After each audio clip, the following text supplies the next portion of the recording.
Hello, listening people. Hello. You're listening to Spit and Polish Presents Unappreciated Masterpieces. I'm Ryan Sliwinski. And I'm Bartek. Yes, you are. Still exiled. No, you're diplomat of the Unappreciated Masterpieces now. You're back in our good graces. After I was made diplomat, some things happened and I made Bad boy Bartek was at it again in our amazing show, Unappreciated Masterpieces, in which we talk about the movies that we think need more love. Hence, they're unappreciated and they're masterpieces because secretly they're the greatest films ever made. But I think, the audience weren't ready to handle the idea that these films were actually masterpieces. There are certain films that just don't get recognized for how brilliant they are when they first come out. But maybe we're going to be the catalyst for you to realize, hey, this is a great film. And, this month we've been covering film adaptations of video games. So we did Doom with The Rock. We did Max Payne with Marky Mark. Not the whole Funky Bunch, just Marky Mark Wahlberg. He was also a good guest. And we did Hitman with Bartek. Yeah. I was the host. And a guest in our spirit. I was a ghost. Oh. Guest host. Oh, there you go. And, we're going to be covering the last one for this month, whatever it is. I don't know. I haven't alluded to it at all throughout the Yeah, you didn't watch month. the almost 2-hour film? No, I didn't watch. Okay. I don't know what we're doing. We're obviously Spit and Polish, likely, because we're always spitting and we are both Polish. Classic gag. It's still nearly 100 episodes of Unappreciated Masterpieces. We've been running that gag into the ground and it's still working. Well, technically, this would be the 100th, but, that one is missing, so it's There's 99. a missing episode, so there you go.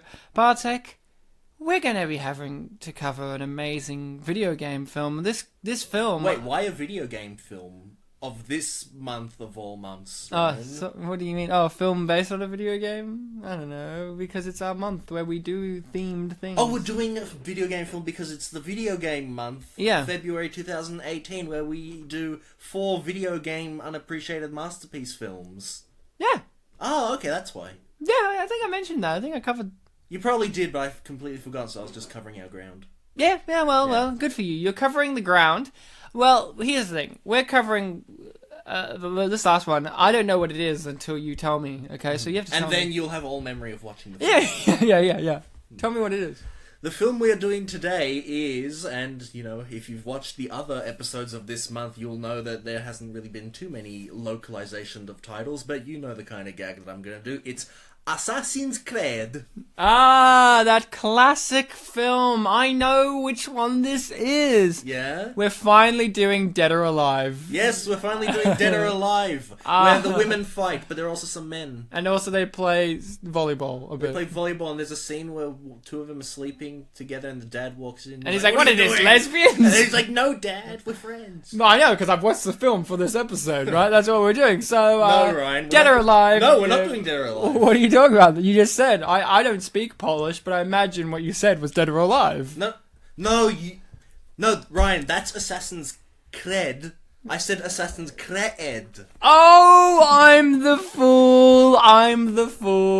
We're finally doing the Zelda movie that doesn't exist, even though out of all the video game characters to, video game worlds to get, a film, it should be Zelda, but they haven't. Well, they had a TV show. Yeah, but a film. Yeah. Film's different to a TV show, fun fact.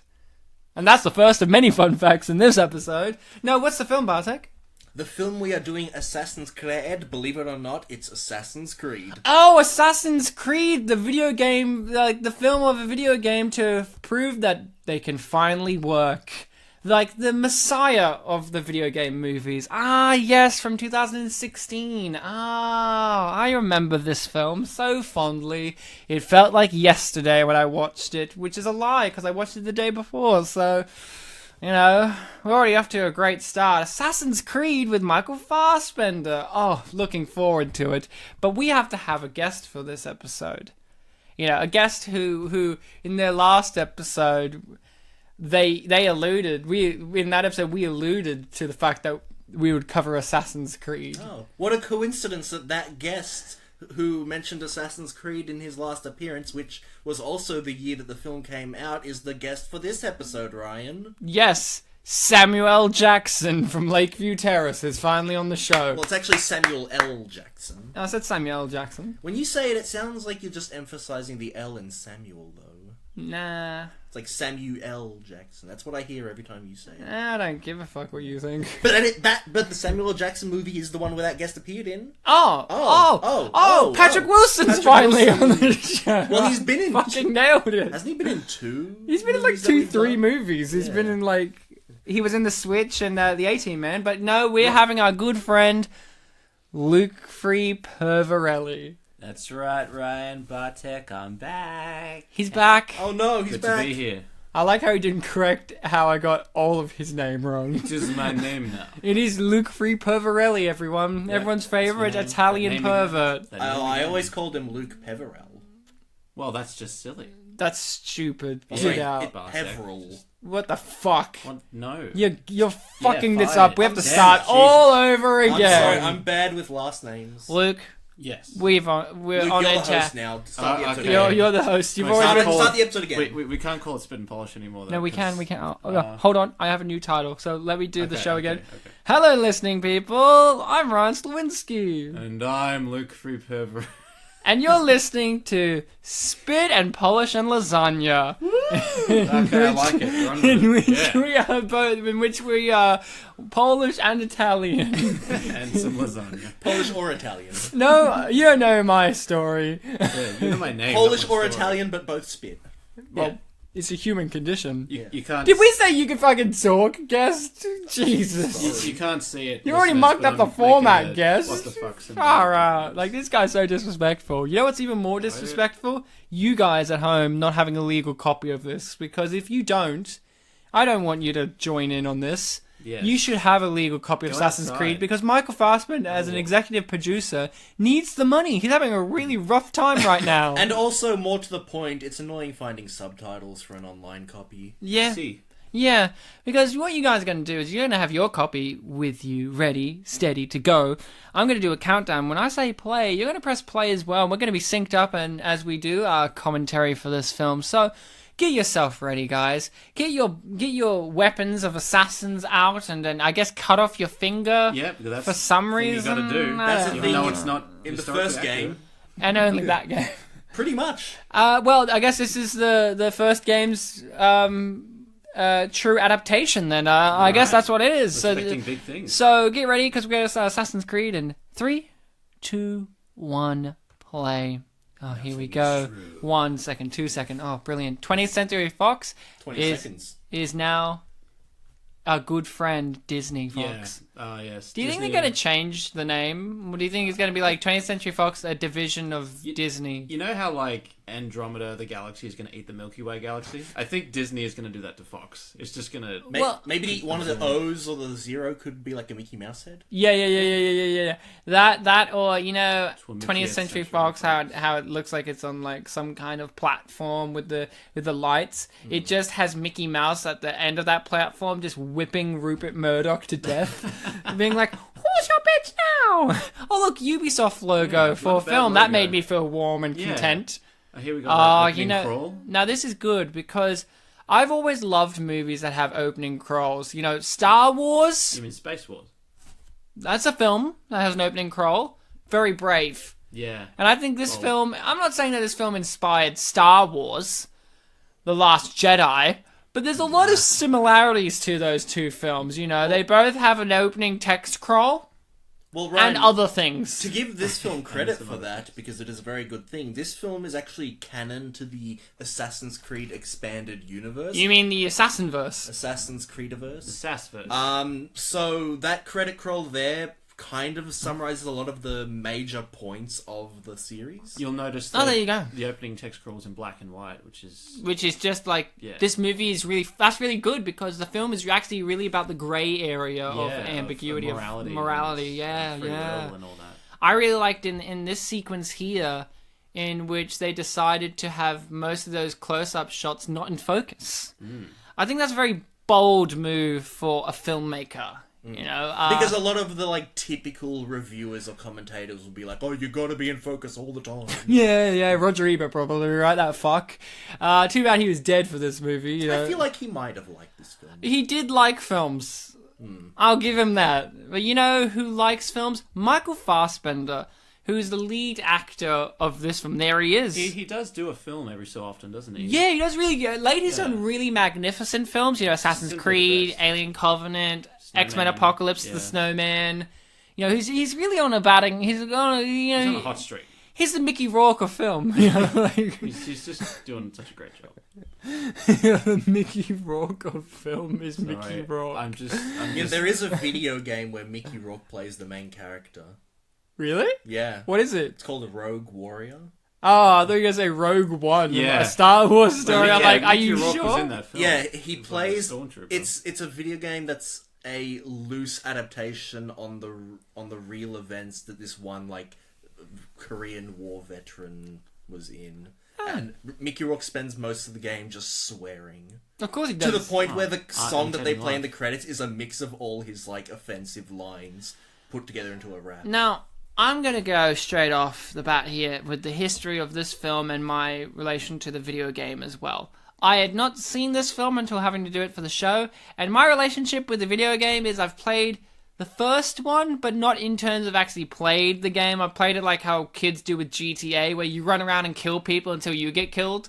That's how I've played it. Yeah. All I remember from Very the Assassin... GTA 2 style. Yeah, what I remember from the Assassin's Creed game was jumping was prevalent. Like, yeah. if you had to do anything to survive, jumping, and it was one of these things where it felt like for me, again, I'm not a video game critic, but it was one of these ones where it felt like everything was made out of jelly for me. Like you could just bounce off of walls like it's made out of jelly and you just wobble off. Like it felt like you were like some super creature. Yeah, like the ability of your the assassin you're playing as to just climb basically anything, no matter what it was made of. You know, It's like your Spider-Man. basically. Isn't it weird Yeah. that Well, the Assassin's Creed game has better climbing things than the Spider-Man games? Well, the thing with Assassin's find that Creed is odd. you do actually have to go up to certain parts of walls that can oh, be climbed. I know.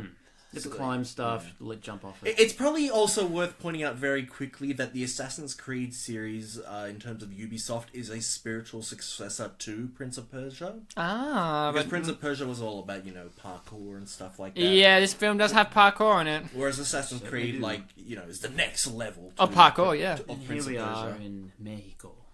Is this Mexico? Yeah, it just said in the thing there. Oh, right, it's- this is the 1986 Yeah, sequence, we sorry. are now in the future. Because, well, no, we're in the past still. We're in a part of the past.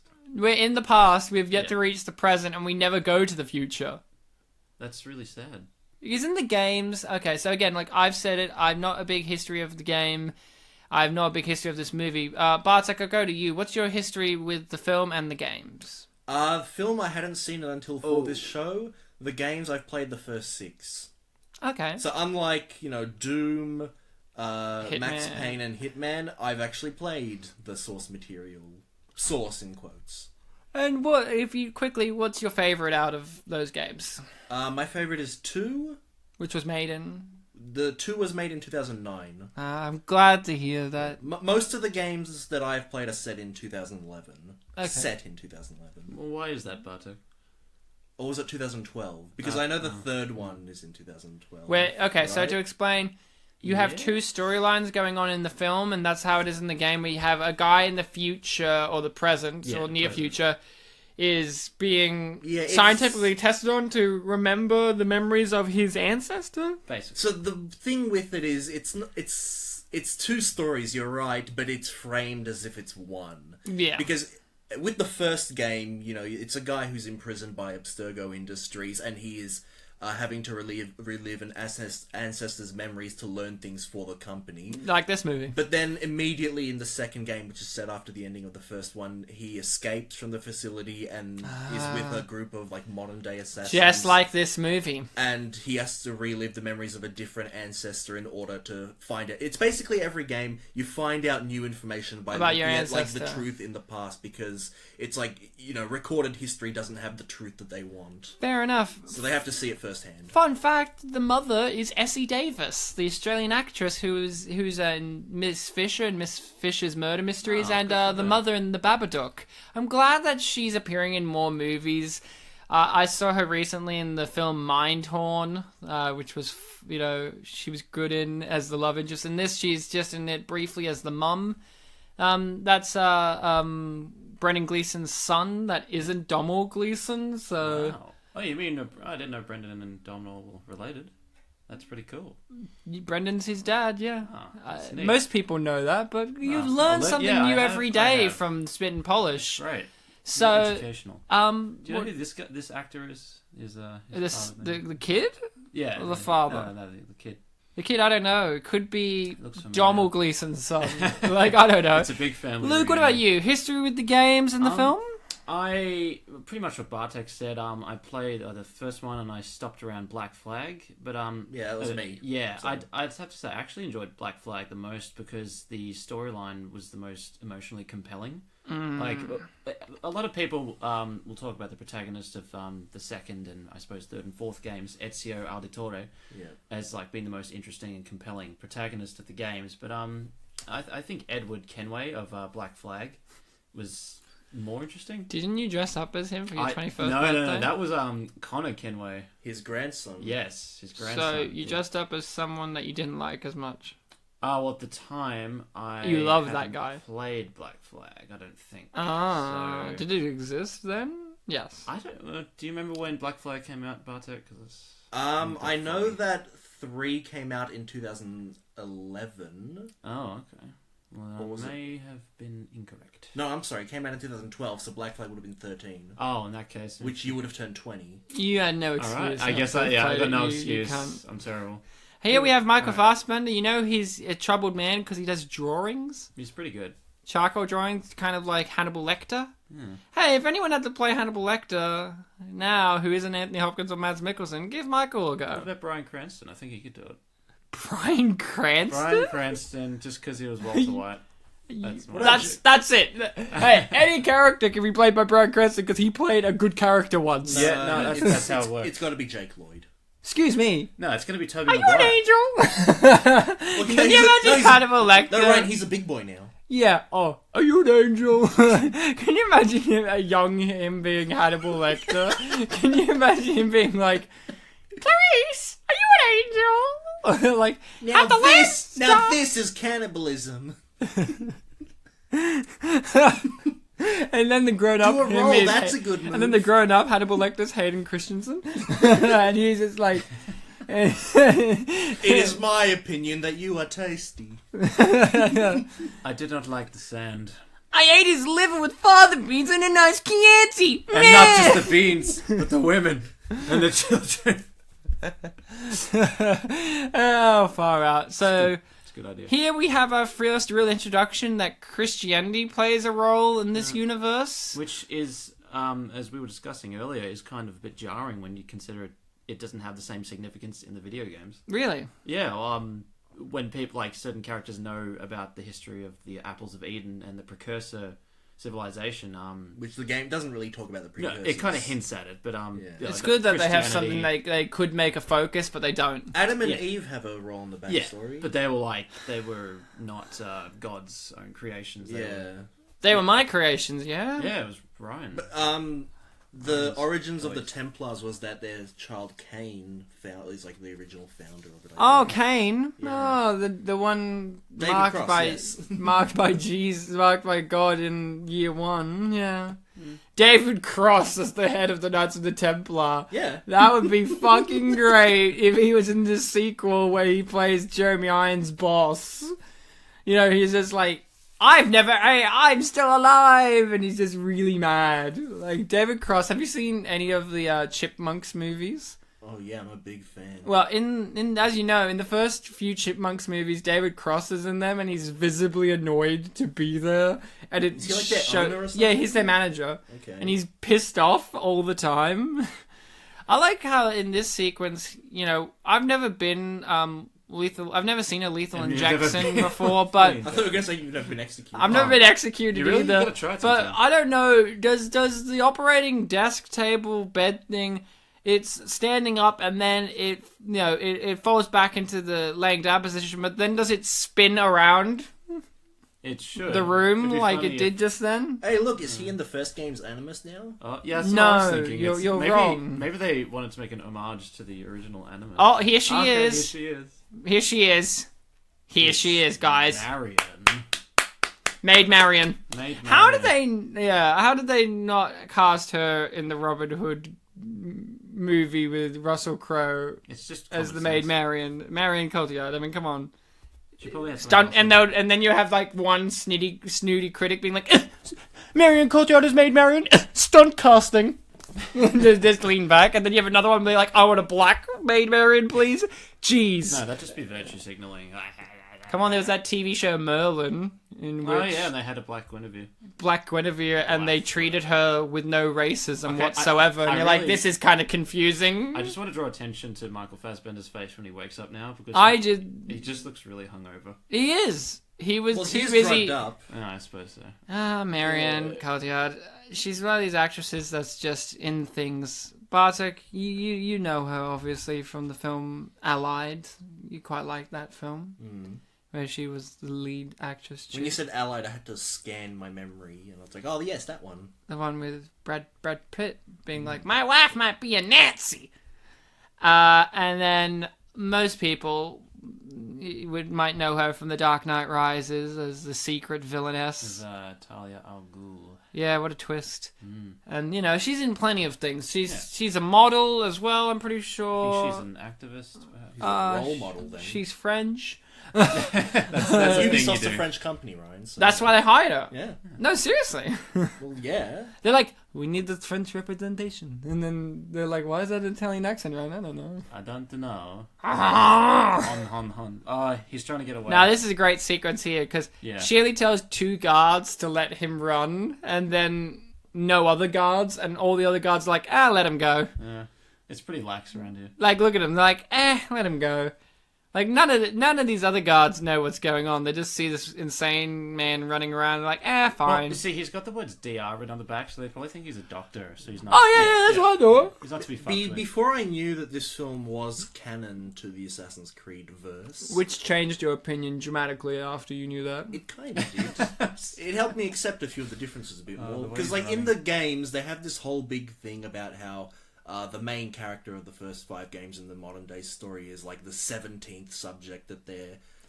They've used. that they're, like, Yeah. looking to genetic code of, whereas this film has, like, a bunch, apparently. A So whole it's like, prison full, yeah. Yeah, basically a whole facility housing a bunch of prisoners that they're looking into genetic memories of. And also the Animus being what it is in this film, whereas in the games it was basically either a table or a chair.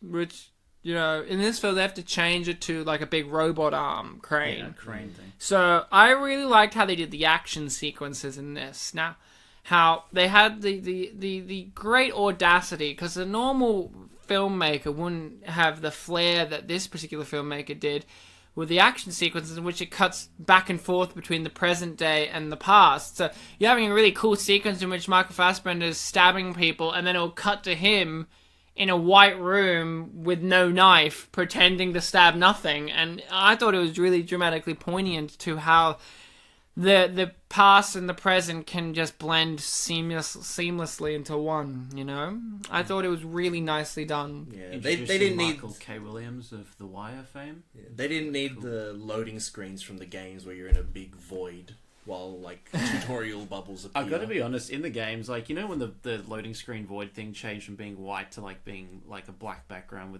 that started to freak me out because I was expecting a fucking monster. Well, to in come the out. in the first game, not only was it a white room, but there was, instead of the text boxes giving you tutorials, there's an actual voice telling you things. Yeah, that was... Who's the voice? It's some woman. I can't remember who. Is it Rebecca or whatever her name is? Marion Cotillard. Rebecca didn't appear until the second game, Luke. But Yeah. but no, it was just some. fun I fact. think it was just the Animus's voice or something. Oh, so the Hello, I'm Lady Animus. Oh shit. Hey, you see these arrow guns? They never use them again. Okay, is that Lee Schreiber? Because it looks like him. Lee Shriver? Yeah, Schreiber. I don't know. It's just You could Yeah, find see? out by looking at him and saying, is that the guy who played Donovan? Sabretooth Sabretooth. in the first Right. X-Men movie? I don't know.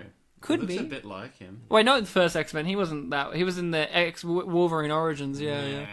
I don't know. I'm not a big Lee Schreiber fan, so I'm not 100%. I don't recognize the man's face. I just saw a guy who looks bemused, which is very different to Michael Fassbender, who looks content. Really? And Marion Cotillard. Well, look at him. He's kind of like, oh, well, here they go, putting gloves on me. You think he looks content? Look at him.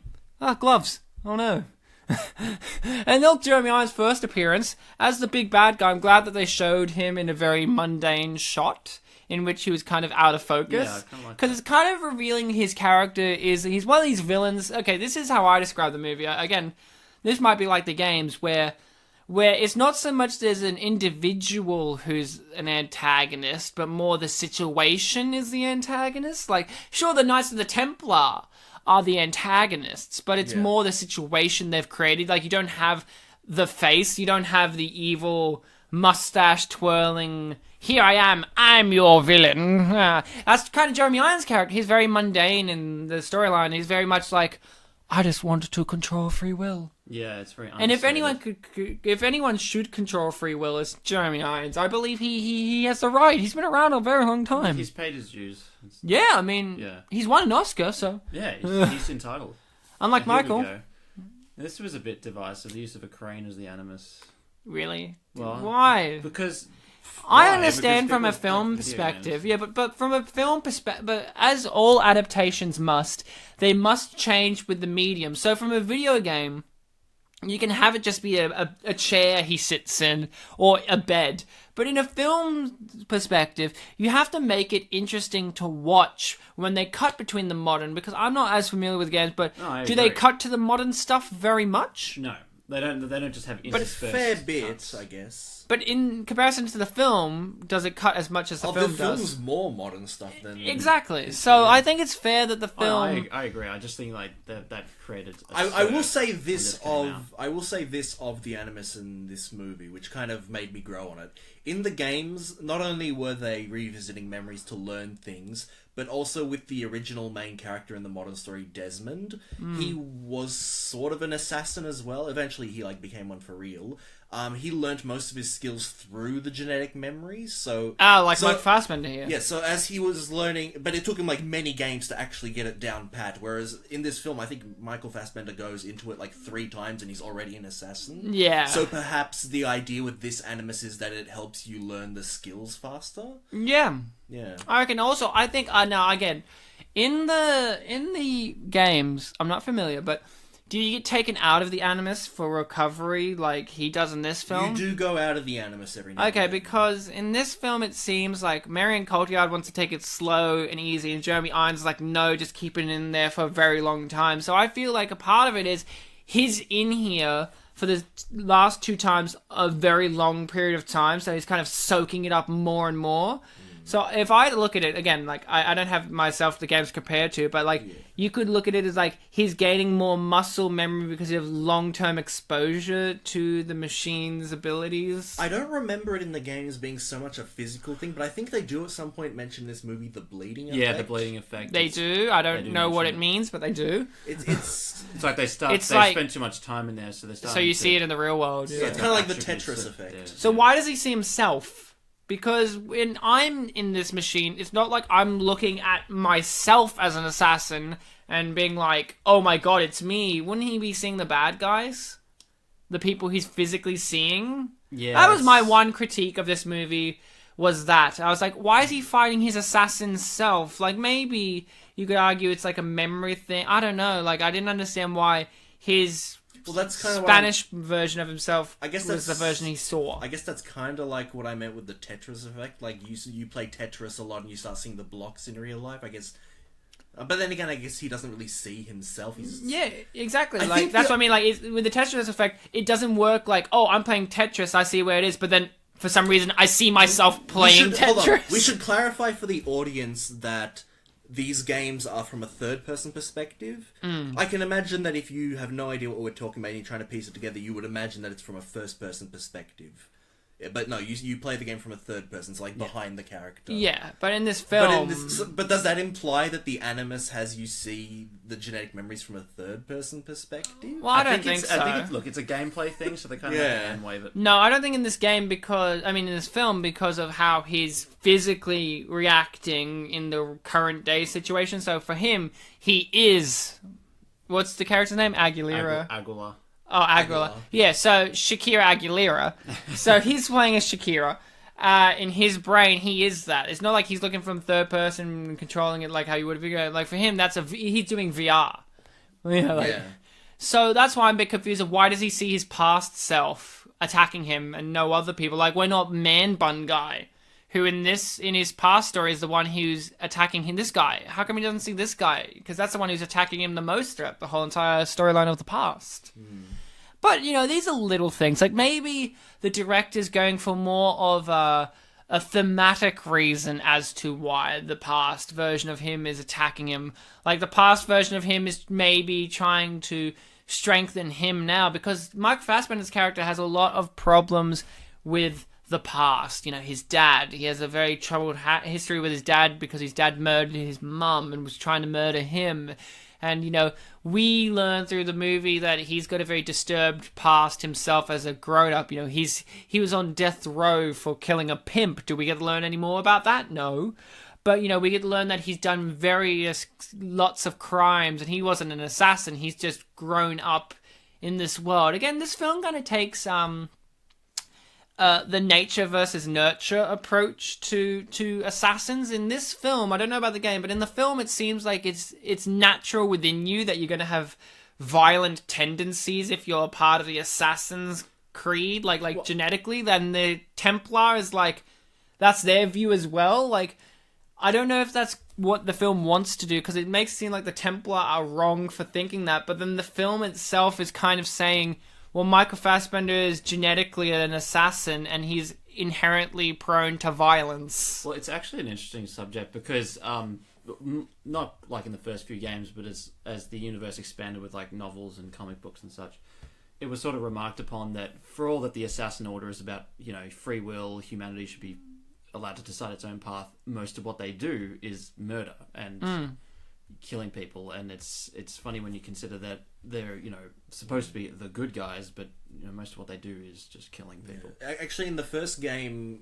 the main character of the first game's story, Altair, I think he's the one that actually comes up with the official creed. The nothing is true, everything is permitted. Yeah, because the original one was just like 3 basic tenets, which is like, don't kill innocent people, hide in plain sight, and don't betray the Brotherhood. Yeah. It sounds a lot more generic. Yeah. But then there were problems with that because there were like some contradictions, like, oh, we're meant to fight for peace, but we kill people. And and like we try to hide the truth in plain sight and stuff like that. Fair enough. I like it. It's good. Yeah, it helps distinguish the whole Assassin's good, Templars bad thing. Did you know Michael Fassbender did pretty much most of his own stunts for this Really? movie? Oh, I'm good very on you, proud of Mikey. him. I'm very proud of Michael. Yeah, I think the trivia said 95%. Yeah. I'm glad that they found the mathematical... You know, Michael Fassbender is one of those actors like Natalie Portman, who's like a supreme genius, right? Like I can believe it. Michael Fassbender's... Well, I think he knows like several languages. Like, he's one of those... We know he knows Spanish. Yeah, I think he's actually considered one of those people because he's grown up in so many weird places. He's considered a citizen of the world kind of thing because I think he's Scottish, isn't he? Primarily. I don't know.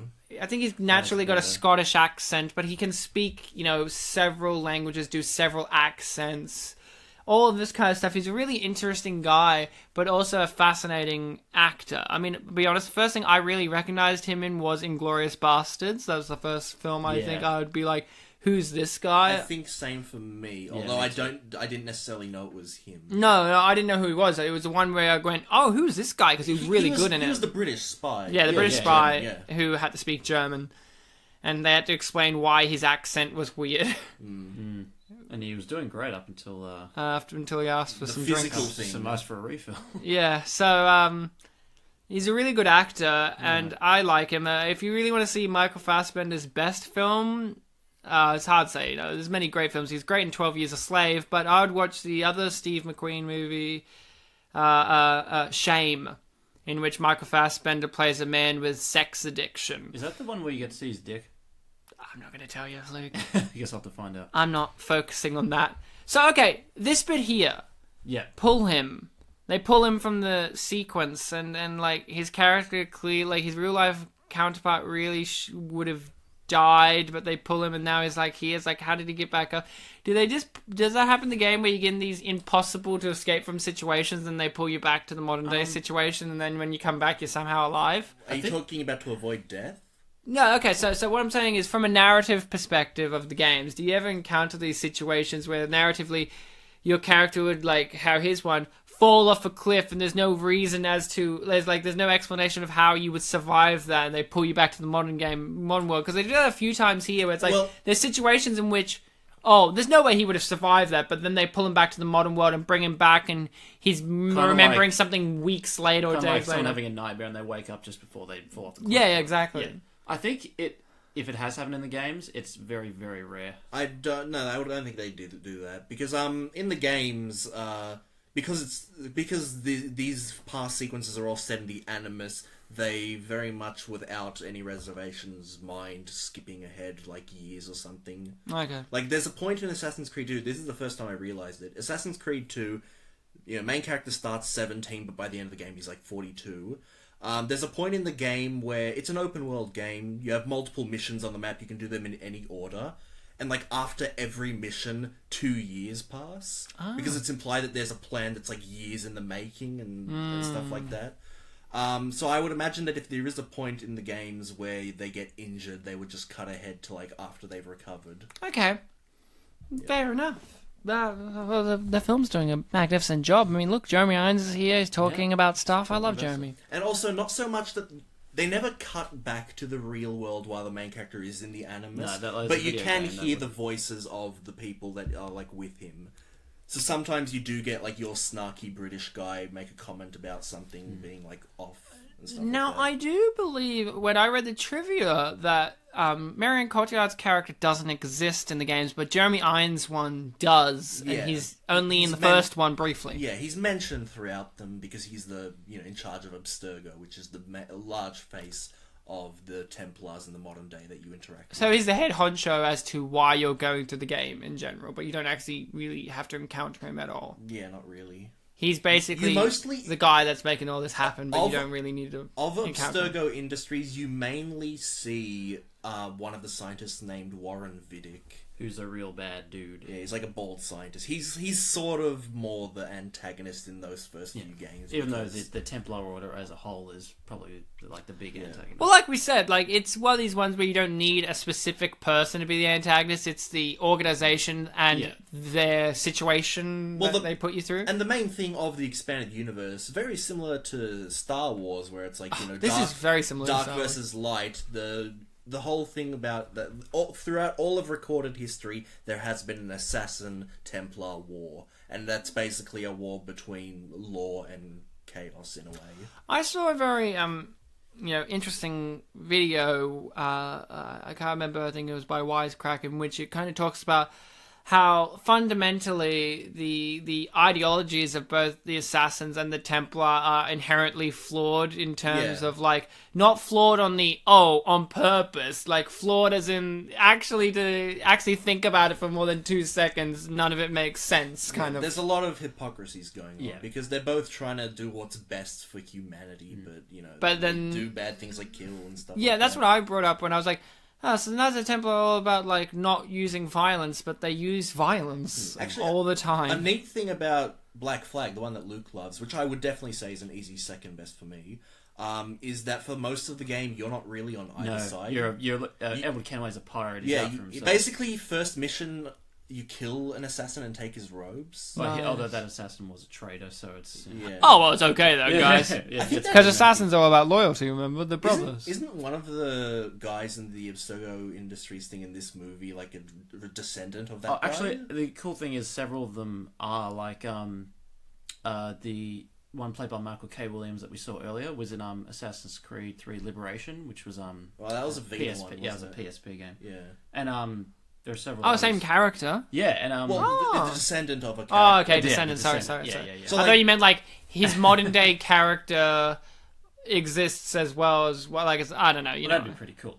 Yeah, because I think one of them, when I was reading up stuff about the film after I watched it, they were talking about like, oh, this guy is a descendant of Duncan from 4. Yeah. And I'm like, Duncan, I don't remember who that is, but I remember that name. That's the traitor that Edward And yeah, kills, then I looked it up like, oh, that's the guy you killed in the first mission of the game. Okay, now with the Assassin's Creed games, how close to the present do they get? With the back in time, Of the ones that we've played, 3 would be the closest. That was during colonial times, but I think there is. Oh, now they've with stuff like Assassin's Creed Syndicate, which is set during the Industrial Revolution. French Revolution, was it?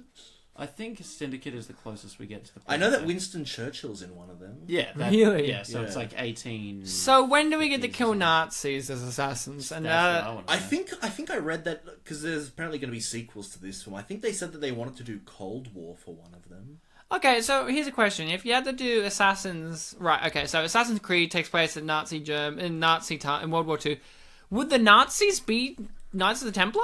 Hitler was a Templar. That's canon. Okay, so why does that make? How come that makes? Okay, so for me, does that make sense? In like, if the Knights of the Templar are against violence, but one of their members is the man who's killed the most humans in existence? I think in the lore, Hitler had one of the apples. In Black Flag, it's noted like the Templar Order in that game is comprised of like several central figures, and one of them is a slaver, and the Grandmaster is constantly telling him throughout the game to stop it because it's a sick institution. So it's interesting to see that although these people can all claim to be under the one banner of the Templar Order, you can still have evil people. Yeah, they still have people with their own agendas. Okay, because I gotta say, like, okay, I could get like that, but it's just like Hitler's like a very evil guy. How does an organization that's all about like not being evil by accident, like I take them as the kind of organization that doesn't know they're evil, kind of thing. Like I think they're very. Well, they think they're doing. Well, the idea they think they're doing the right thing, but like the idea is more so that they don't. The series doesn't really say one's good, one's evil. It's just It's just the Templars are more. But you only powerful play as the generally. assassins. That is the so thing that that kind makes it of makes awkward, it like, well, clearly the Templar are evil. Plus, the Templars have like categorically stated that they want to Rule the world. they favor order over anything else. So yeah, that means freedom their motto is like is curtailed. I can't remember the exact thing, but it's their motto is basically for the greater good. It's like, oh Lord, not for us, or something. Yeah, something like that. Yeah. Oh well, this film doesn't have that. This film has. Well, this film has the Assassin's Creed, the titular creed. What this film doesn't have is like what becomes the greatest scope villain later on in the video game franchise, which is the precursors who have survived. This is how they refer to them in the game, Ryan. The ones who came before. Yeah. Aliens. They were basically just Like a higher civilization like who lived on Earth. goddish deity alien. That they things. created the apple, and One of them's called Minerva. That's a real god. yeah, they were like, gods from like Roman and Greek. They're the times. ones who created the pieces of Eden. Yeah. Hey, here's a question. What state was he in at the start again, where he was getting executed? Texas, I think. Do they really execute people for killing pimps, a singular person? Do they put them on death row for killing one It might have person? been a particularly gruesome murder, and like they just needed to set an example. He killed a pimp. Maybe it was a Templar conspiracy. Maybe they actually orchestrated it. Yeah, it could be like they were just gonna give him jail time, but it's like no, let's pull some Execute him. strings. Let's put him on death row. Who's Christina Aguilera? She's an assassin. Are there any famous people that are assassins, though? There were some. Was George Washington an assassin? He was an ally. I can't remember the exact. They're Well, not all in the games. There's just a lot of like. Thomas war Edison stuff. and Henry Ford were Templars. Like they're. Of course they were. When I was. But I asked who was a famous assassin. Yeah, was Winston Churchill an assassin? Was he like? was I'm an assassin? neither. He was just. I'm an old man. Yeah. I remember because when I was looking up stuff about the apples of Eden, there were like 8 of them. Yeah, and they had a list of like everyone who had one. And I was like, oh, these presidents held them at one point. Do they all do different things, or do they all do the one thing? Because in this movie, it's claimed like it removes free will and we can control. I think the idea, because there are many pieces of Eden that are different things, I think the apples are just the same. The apples are pretty much like they can do just about anything. The only one that you ever really get to use in a game is the same one every time, the one Ezio has. Yeah. And it at the cost of some of his stamina kills people around him. And you can make people like do stuff with it. Yeah, I think. Eat my dick. No, I don't want you. The antagonist. Submit to the apple. The antagonist of 2, which, fun fact, Ryan, is the Pope at the time. Good. Uses the apple with a staff to, I think he like shoots beams. Sorry, I just want to cut in here. The Pope at the time was Alexander the Sixth. Was he a Borgia? Yeah, Rodrigo Borgia. Who in the series the Borgias was played by Jeremy Irons. Yeah. The Borgias fucking crazy. The Borgias are basically one of the biggest antagonists of 2 and its Well, that sequel. makes sense because they were real life antagonists. Yeah. I like how the Borgias were basically the godfathers of Catholicism, like in terms of being like criminal masterminds. Here's what you're talking about, Ryan. Like this, the Bible, like Christianity being. Yeah. Like, So I was talking about like what I find very interesting is that in the modern day storyline, the you're still reminded through sequences like this, where she talks about the Bible, that the Templar are still a Christian or at least religious organization.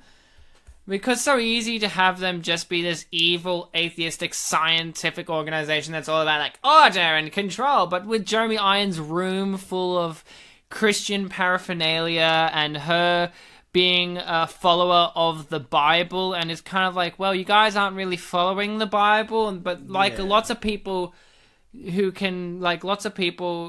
are religious zealots, they can justify things from the Bible because, you know, you could put meaning into anything and disregard other things. The Templars aren't inherently Catholic, but I guess, In this, they are, at least. Not just Catholic, just, Christian in general, because, I don't know, it seems like what Jeremy Irons has stated is they don't care, like they've tried to control the people through religion, politics, and consumerism. Like they just control whatever. I actually was curious about this because you did mention it to me last night that there was a lot of like Catholic or Christian things in this film. I went to because I wanted to brush up on some of the lore for this episode because I haven't played the games in years. On the main page of the Assassin's Creed wiki for the Assassin's Order and the Templar Order, they're actually, you know how they have like the side tab of like on wiki pages. They actually did have a religion or religions tab thing for them, and I think for the Assassins it was atheist and agnostic. Yeah. But then for Templars it was like irreligious and deist or something. Yeah. Okay. Which I don't really know what they mean, but yeah, that's what it said. It's a whole story to get into with that, but there's a lot of expanded lore. So. Yeah, I like this chick. She was probably one of my favorite characters. The chick is like, do you want? I recommend the chicken. I recommend the chicken, and he's like, I'll have a steak, and she looks disappointed. Look at her body language, like, oh, look at this guy's body language. He's not having. No, he's just his face, man. The chicken's really good. Yeah, he's like. That fucking idiot, he should have ordered Ryan, chicken. You know what the chicken and steak thing is from the games, right? No, I don't. There is none. You know what I do know from the games that I was really disappointed that they didn't do in this movie? Quick time events from Assassin's Creed 2. No. Okay, you really don't want to guess? Like a proper thing? Like something that would have been funny to have in this that I know is from the games? Is it from just the first game that you I think it's in all of the games, isn't it? Oh, is it when you kill someone and they have a confession? No. Okay, so Michael Fassbender's character jumps off of high buildings a lot, and you never see him land. In hay.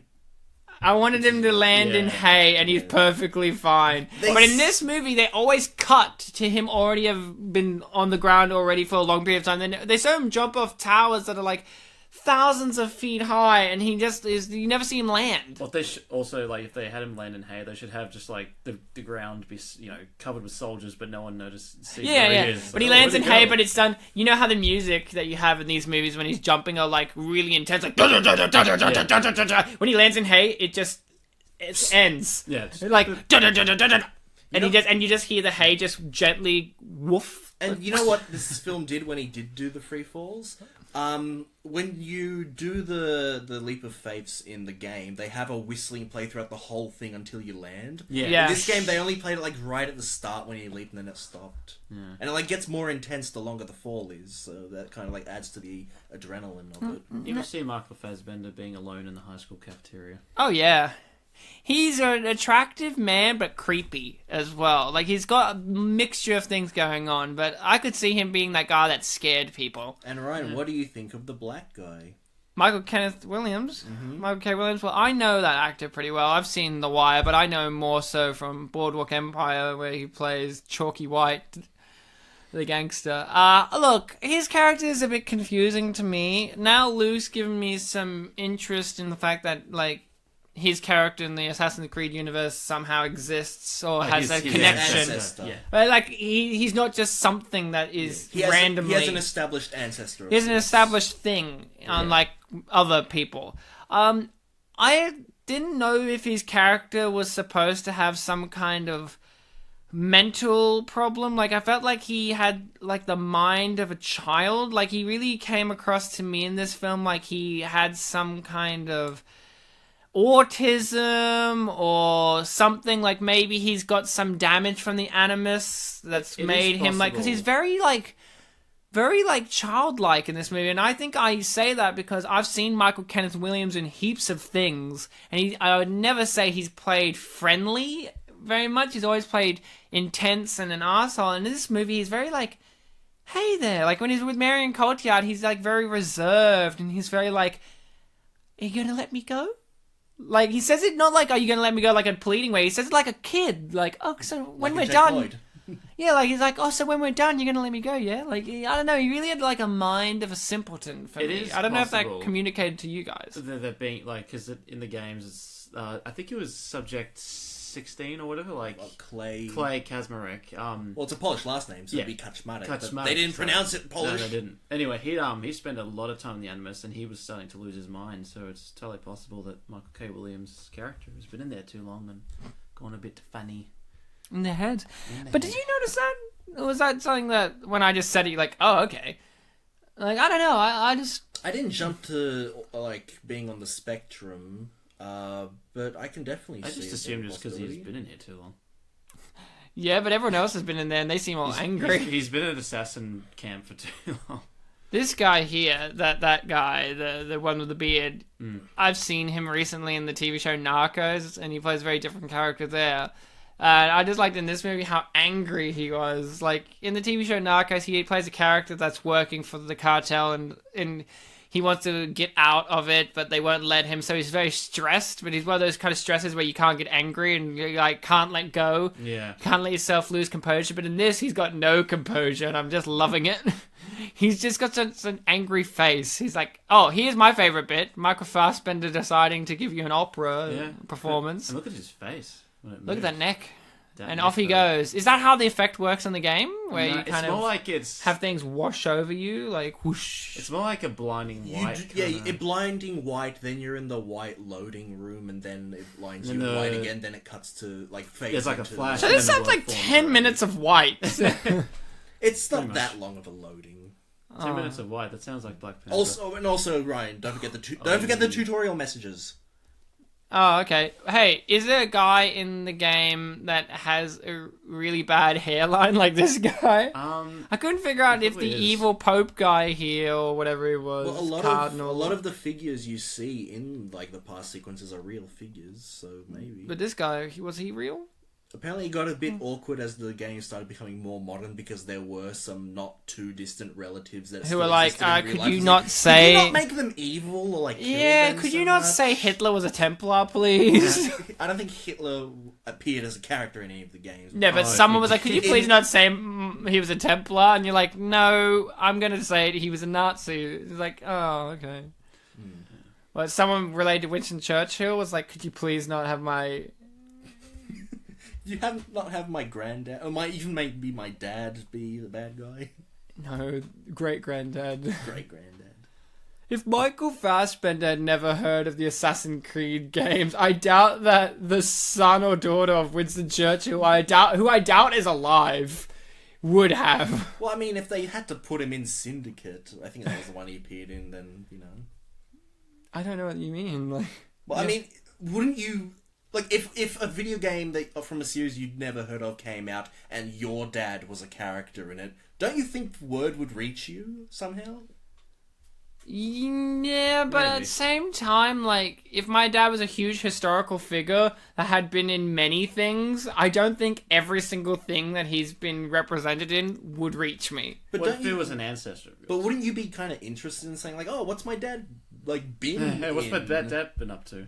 No, I would be, but, like, you know what I mean by that. Like, Winston Churchill is one of those iconic figures that's been, you know, represented in many forms of media and representations. I imagine an ancestor of his wouldn't have knowledge of every single one that's coming up. Like, oh yeah, my great-granddad's going to be in Assassin's Creed Syndicate. Can't wait to play him. What, you're I going to feel play like as him? Oh, that's shit. I don't think they'd go as far as be like, oh, I want to play it, but like at least just know of it. Yeah. Oh, maybe. He's a man dressed as a bird. Yeah, was that a Catholic thing? There are a Man lot of, dressed as a in bird? Yeah, there was a man dressed as a bird. In Assassin's Creed 2, there are a lot of plague doctors you can talk to for. Yeah, a you quick buy heal. medicine from them. Yeah. Wasn't the whole thing of wearing masks something like Spanish Inquisition? Is this taking place during the Spanish Inquisition? Yeah, it is. Yeah. It's during It the is? 1500s. Oh no, it's 14. It's the same time as I Ezio. don't know. Yeah, it'd be about It's the 1490s. 16th century. 1490s. I'm not up to date with Thereabouts. my Spanish history, I'm afraid. I know it's Oh, 1490s. This film. I like the test is fact tomorrow. that, you know, it's okay for the Templar to wear their symbols, because if you have an assassin come up to you, you could be like, no, I'm actually either a bikie or a Christian, and then the assassins could be like, oh, okay, but if you're wearing an assassin's symbol, there's no ifs no and or covering buts that up. about who you are. Okay. Well, Although the Templar Black cross Flag, he is wears always... assassin's robes, and he's not really either for Yeah. most of The it. Templar No, cross is but then always if he the got curve. killed for being an assassin, he has no one to blame but himself. That's true. Yeah. That's what I mean. So it's like, today, if I wore an Assassin's Creed symbol and a Templar tried to kill me, and I couldn't be like, no, I'm not, I'm just Jewish. Like, I couldn't say that. But if I was an assassin and I tried to kill a guy with a Templar symbol, they could easily say, look, I'm in a bikie gang, or I'm Christian. And you could be like, oh, well, okay, because it's so similar to that kind of imagery. So you could be like, oh, well, here's Birdman. Yeah. Birdman, a great film, by the way. With Michael Keaton. Michael Keaton and Zach. I thought you were going to say Harvey Birdman, Harvey Attorney Birdman. at Law. One of my favorite Same thing. animated shows ever. Okay, something's going on. Well, yeah, he's giving him, you know, last rites. Yep. Which, oh yeah, that guy doesn't look too happy. He's about to get. It's okay, he's going to be fine. Hey, Michael Fassbender's going to save him, of course. Yeah. Oh wait, no, too late. so you know how this is set Shame. in the Spanish Inquisition? Yes, I do. Guess how many comments there were in the YouTube comments that referenced a certain thing? Was it referencing History of the World Part 1 by Mel Brooks? No. Yeah. Oh, no, I don't care. Well, let's just say it was somewhat unexpected. Exactly. And there were a few comments Ah. exactly like that too, Luke. Oh, great. Nobody expects the Someone Spanish had Inquisition. to come up with the most inventive way Yeah. of saying it. I didn't include many of them, just one that like sort of referenced it. This guy's saying those damned heretics. Those damned heretics. So, Nice with flip. this, Luke and Yes. Bartek, you having played the games, why didn't you go and see this in the cinema? I mean, know. we talked about it on the show even, in Lakeview Terrace episode.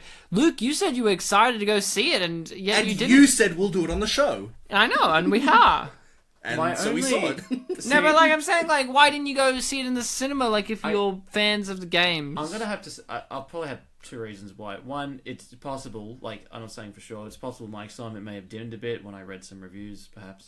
Secondly, movies are expensive these days. Oh, Luke doesn't have money to go see Nah, things, man. I got to spend it on my yacht and my private jet. and his blowjobs. And my blowjobs. Bartek, what about you? Why didn't you go see this with your mum in the cinema? Yeah, your mum loves Assassin's Creed. Your mum seems like someone who would like Your Michael mum dresses up Fassbender. as an assassin. I actually don't know. I'll have to ask her what she thinks of him. Would it help her if I told you he speaks Polish, which I don't know if he does, but wouldn't it be cool if he did? Well, he doesn't speak it in this film. No, but in general, in real life, I think he speaks like 6 languages. Yeah, multilingual. Yeah, but go on. Why didn't you see it? Look, I similar to Luke, movies are expensive, and I don't go to the cinema too much to see things, even if they do kind of interest me. I Okay. usually wait for an opportunity later down the line. Sorry, Ryan. Yet here we are. Yeah. People I who think do so. shows do a podcast because we love movies. We don't go see movies. I do think that Because Yeah. why am I saying because? That's not the point. We saw, with my mum and my brother, we saw Sands of Time, Prince of Persia Sands of Time in the cinema. I think that's the only video game adaptation I've seen in the cinema. Really? Yeah, and I think the draw there was that... I played the game. I played the game, yes, but Jake Gyllenhaal was in it. So... And Ben Kingsley. Was that the draw for you or for your mum? Well, I think it might have been the draw for her, but also that was back when we were younger and movies weren't expensive. It's like, oh, let's go see something. It's like, oh, yeah, let's check this out. Yeah. I you know what I would loved if you actually said, no, my young brother, he really loves Jake Gyllenhaal. I mean, I don't even know if he knows who Jake Gyllenhaal is. everyone kind of knows Jake Gyllenhaal. He You doesn't- show a photo of him, He you're like, doesn't oh... know. My brother doesn't know celebrities. Yeah, but if you show a photo of him and you're like, this is Jake Gyllenhaal, and you're like, it's the he'll guy be like, from- oh, that's the guy from... I don't trust This. my brother to know Jake Gyllenhaal. Okay, I don't alright, trust okay, you. Okay, we'll make a bet now. Bartek, and as soon as you can after this, show. I'll your go brother- home and it's like, hey, you know Jake Gyllenhaal? Yeah. It's like, no. and like, report back I to us. specifically said you show him a photo and say, hey, this is Jake Gyllenhaal. Do Yeah, you those are know the rules. him? You gotta And show you'll him be a like, photo. oh, yeah, that's the guy from Donnie Darko. Or that's the guy from Which he this. hasn't seen. If you can place him at all, That's the then guy from Prince we of win. Persia, The Sands of Time. That might be the closest we can get. I That's don't fair. know. That's Jake okay. Gyllenhaal's been in many movies. Okay, And so my I just want brother to point hasn't that out. seen This, that this many. guy, this random soldier that Aguilar pushed Yeah. off, he landed in a haystack. Maybe that's the closest they'll get to. Yeah, but he was referencing pushed it. off, so... That's He why didn't get the land happily. No, not a happy ending. You can do a leap of faith in one area in Metal Gear Solid Peace Walker. It's pretty cool. On hay? Yeah, like a cube of hay, and you can use that as a box. So are substitute. you telling me that Metal Gear Solid and Assassin's Creed are in the same universe? They're not in the same universe, but there were... Wouldn't it be great if they were? But Is Big Boss an assassin or a Hideo Kojima and people in Ubisoft did collaborate, so there are cross references. Like in Brotherhood, you can do VR missions and you can unlock a Raiden skin for Ezio.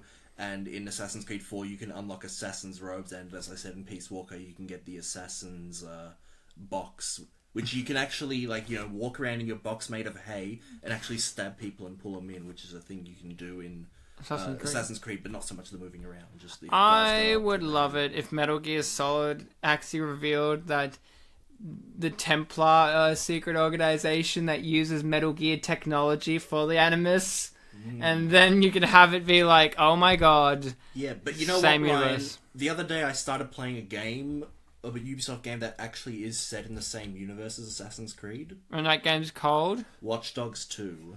Really? And in Watch Dogs 2, there is a Ubisoft office, and you can do a mission there, and they have a poster of an Assassin's Creed thing on their wall, and I'm like, oh, this isn't a poster of any of the games I've played. But then, when I was looking up the TV tropes page for this movie, it was the poster for this movie.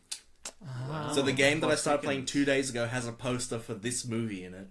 Ah. So what you're saying is this movie, which is canon, is referenced in another game. Yeah, that's... But you wouldn't say they're in the This same is kind of- world. Yeah, the main character of the first Watch Dogs actually kills a character that appeared in the fourth game. The president of the Abstergo Entertainment. We didn't even talk about Abstergo Entertainment. I don't even know what that is. It's the Because- video game company that makes Assassin's Creed games in the universe. That's the interesting thing. By the time by the time of Black Flag, right? What? The Abstergo, like the Templars, have using the Animus, they can pull memories. It's a like subsidiary make company, Yeah, Abstergo they can Entertainment. take the memories of people they put in the Animus and turn it into video. So they have created a new entertainment line where they turn this footage into movies and video games. Wait, are you saying... Fuck off! No, it's real. Wait, It you're happens. fucking lying. You're I'm saying not in lying. these Assassin's Creed games, the evil organization makes Assassin Yes. Creed? The Yeah, later Assassin's ones, I Creed. think. Yeah. You're a fucking lie. I don't believe No, you. it This happens. sounds... In the fourth- I think No. Syndicate and Origins In the- exist in the universe. In the fourth No. one, in the fourth one, in the present day, you're playing as like a new employee at Abstergo Yeah. Industries, and in the office you work in, there on is the walls, there is are a poster posters. for the PSP game. Yeah, there are posters for Connor Kenway, Aveline, Kenway. no. You know, He's desyncing. where are the medics? I don't know why this happens, but I like the fact that it shows that you can suffer medical risks from the Animus. It looks like his arm came off for a second. In Watch Dogs 2, there is a mission where you have to leak a trailer for the new Ubisoft game, Yeah, before you start the mission, you hear a conversation between some people at Ubisoft saying, "Fucking the trailers for Syndicate and Osiris leaked, and fucking we're angry. No more." Wait, I'm confused. So, are you saying in the Assassin's Creed universe, Ubisoft exists as well? Yes. What? Wait. Let me get this. In this universe, Ubisoft exists. Okay. So, it's very meta. This film? But so does the film. Yeah, no, hold on. In that film, okay, so let me get this straight. So, in the universe of Assassin's Creed, this film exists as a film. I guess. In it. If we have to take Watch Dogs into consideration, then yes. So, how do people in this universe not look at... Wait, hold on. So, here's the thing I want to go over.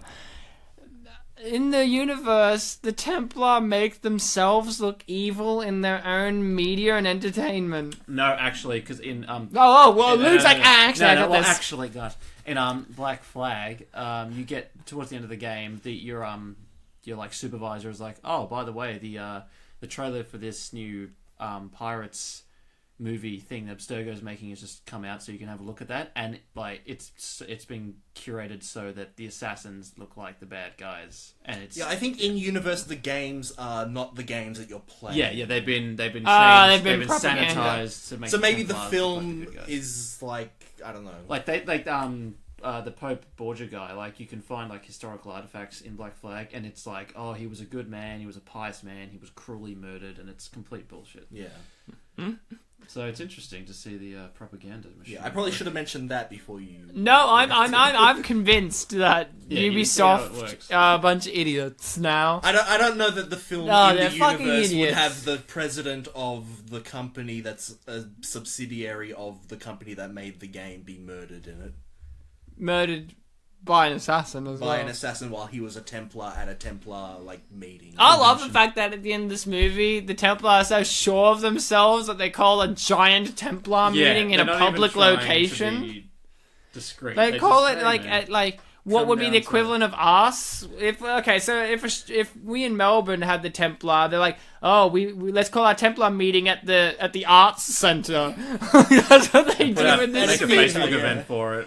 You know, put it on Twitter. Can I just say one negative? Like, I didn't see this movie in the cinema because I've never really been interested in the games. Why haven't I ever been interested in the games? I don't know. It just never seems like a style of game that it's for me. Like, I don't know. It just seems like a lot of running around doing missions and stabbing, and I didn't really seem like I cared for it. And then I saw the movie. I'm like, oh, why would I want to see that? But there is one thing about this movie that isn't weird negative, that's only just for me. It's the end. And it's a very aesthetic reasoning as to why. And I don't know, you've mentioned in the game that you escape and you're with assassins in the modern day or whatever. I didn't like at the end when you see Michael Fassbender and a bunch of assassins in their full assassin's robes standing dramatically on just modern day skyscrapers with the London Eye in the background. It just looked like very tacky. If that was in universe and it wasn't the modern day, you could probably justify that with the time skips. But for the real world, it's like, hey guys, we need to stop. Oh, why? Oh, we need to stand dramatically. No, it's not even that. But like the visual thing of it doesn't look cool when they've got the old-fashioned assassin's robes and look with the blades, and then you have the London Eye in the background. You're like, it looks better, like, aesthetically when you do have it in historical timepieces, like the Spanish Inquisition, the Renaissance, and all that kind of stuff. I don't know about the 4 games set after the ones that we've played, but in the modern day of the games we have played, the assassin characters you meet don't wear the robes. Yeah, because that's a dead giveaway for them. But in their defense, they were the robes that the Templars wore for some reason. All the Templars in this movie are like, yeah, let's wear assassin robes. Yeah, modern day people, from what I can gather, don't necessarily wear the robes in their day-to-day lives. I kind of felt sorry for Jeremy Irons here. I really do believe that he wants to do good. Doesn't seem like a guy who wants to do evil. Look at him, he's in a sweater. He's in a sweater with a turtleneck. Yeah, he's a nice old man. He's not like he's going... Oh, like this scene here, I don't know, for some reason he's just really childlike to me. Yeah, Michael K. Williams. He's back. I like how in lots of movies lots of movies or TV shows, they have to somehow put in a reason as to why he has a giant facial scar. Not in this movie, because you just kind of fill in the blanks. How did he get that in real life? Oh, I can't remember. I think he just got slashed across the face. That's too bad. Living in the hood. I can't remember off the top of my head. You don't think that because he's talking to like one of the key figures here at Abstergo, you don't think he's just faking being... He might, because he's looking at this thing to steal. Yeah, he's keeping his eyes open. But even then, I don't know. He's a nice man. Yeah, until he starts stabbing people. They call him a few names. What was that? Like, here they call me Musa. Yeah. But my real name's... Baptiste. Baptiste. I'm like, why? Here's the center where all the fucked up people go. Presenting the mentally deficient. We work in darkness. That guy looks alright. He just looks like he's having a hard time getting up. He looks a bit like Jeremy Irons' brother. No, he doesn't. Yeah, he doesn't. Don't you... like Luke gave up on that. He looks like Putin's evil twin. Now these are iconic weapons of the games, yeah? Hidden blade, yeah. Which, What's the best weapon of the game? It depends on the game, really. Like in the first game, you only have sword and hidden blade and throwing knives, but then no arrows. No, but then in the second game, they expand on like you can buy different swords with different effectiveness and stuff like that. I do like it on the Assassin's Creed 3. Connor Kenway has a hidden blade, but it's slightly longer, and he can like push a button and turn it into just like a dagger in his hand. One of the gags in the second game, Ryan, is it has gags. Good. Not many, but it's got some long. Because in the first game, the main character does have the ring finger missing and the assassin's blade to use it with. Yeah. In the second game, there is a part where the main character is told, like, you have to cut your finger off and then get a hidden blade installed. And he's like very reluctant. He's like, okay, do it. Then the other character, he like just chops the wooden block. It's like, that's old. No, we don't. We got advanced technology. We can use it normally. Which is interesting because in this film, the Spanish Inquisition part of this film is set around that time. So I don't know why Aguilar is missing his ring. It might just be because the Italians figured it out or something. I don't know. And you're wrong. It was on his right hand in this film too, because they actually say in the trivia.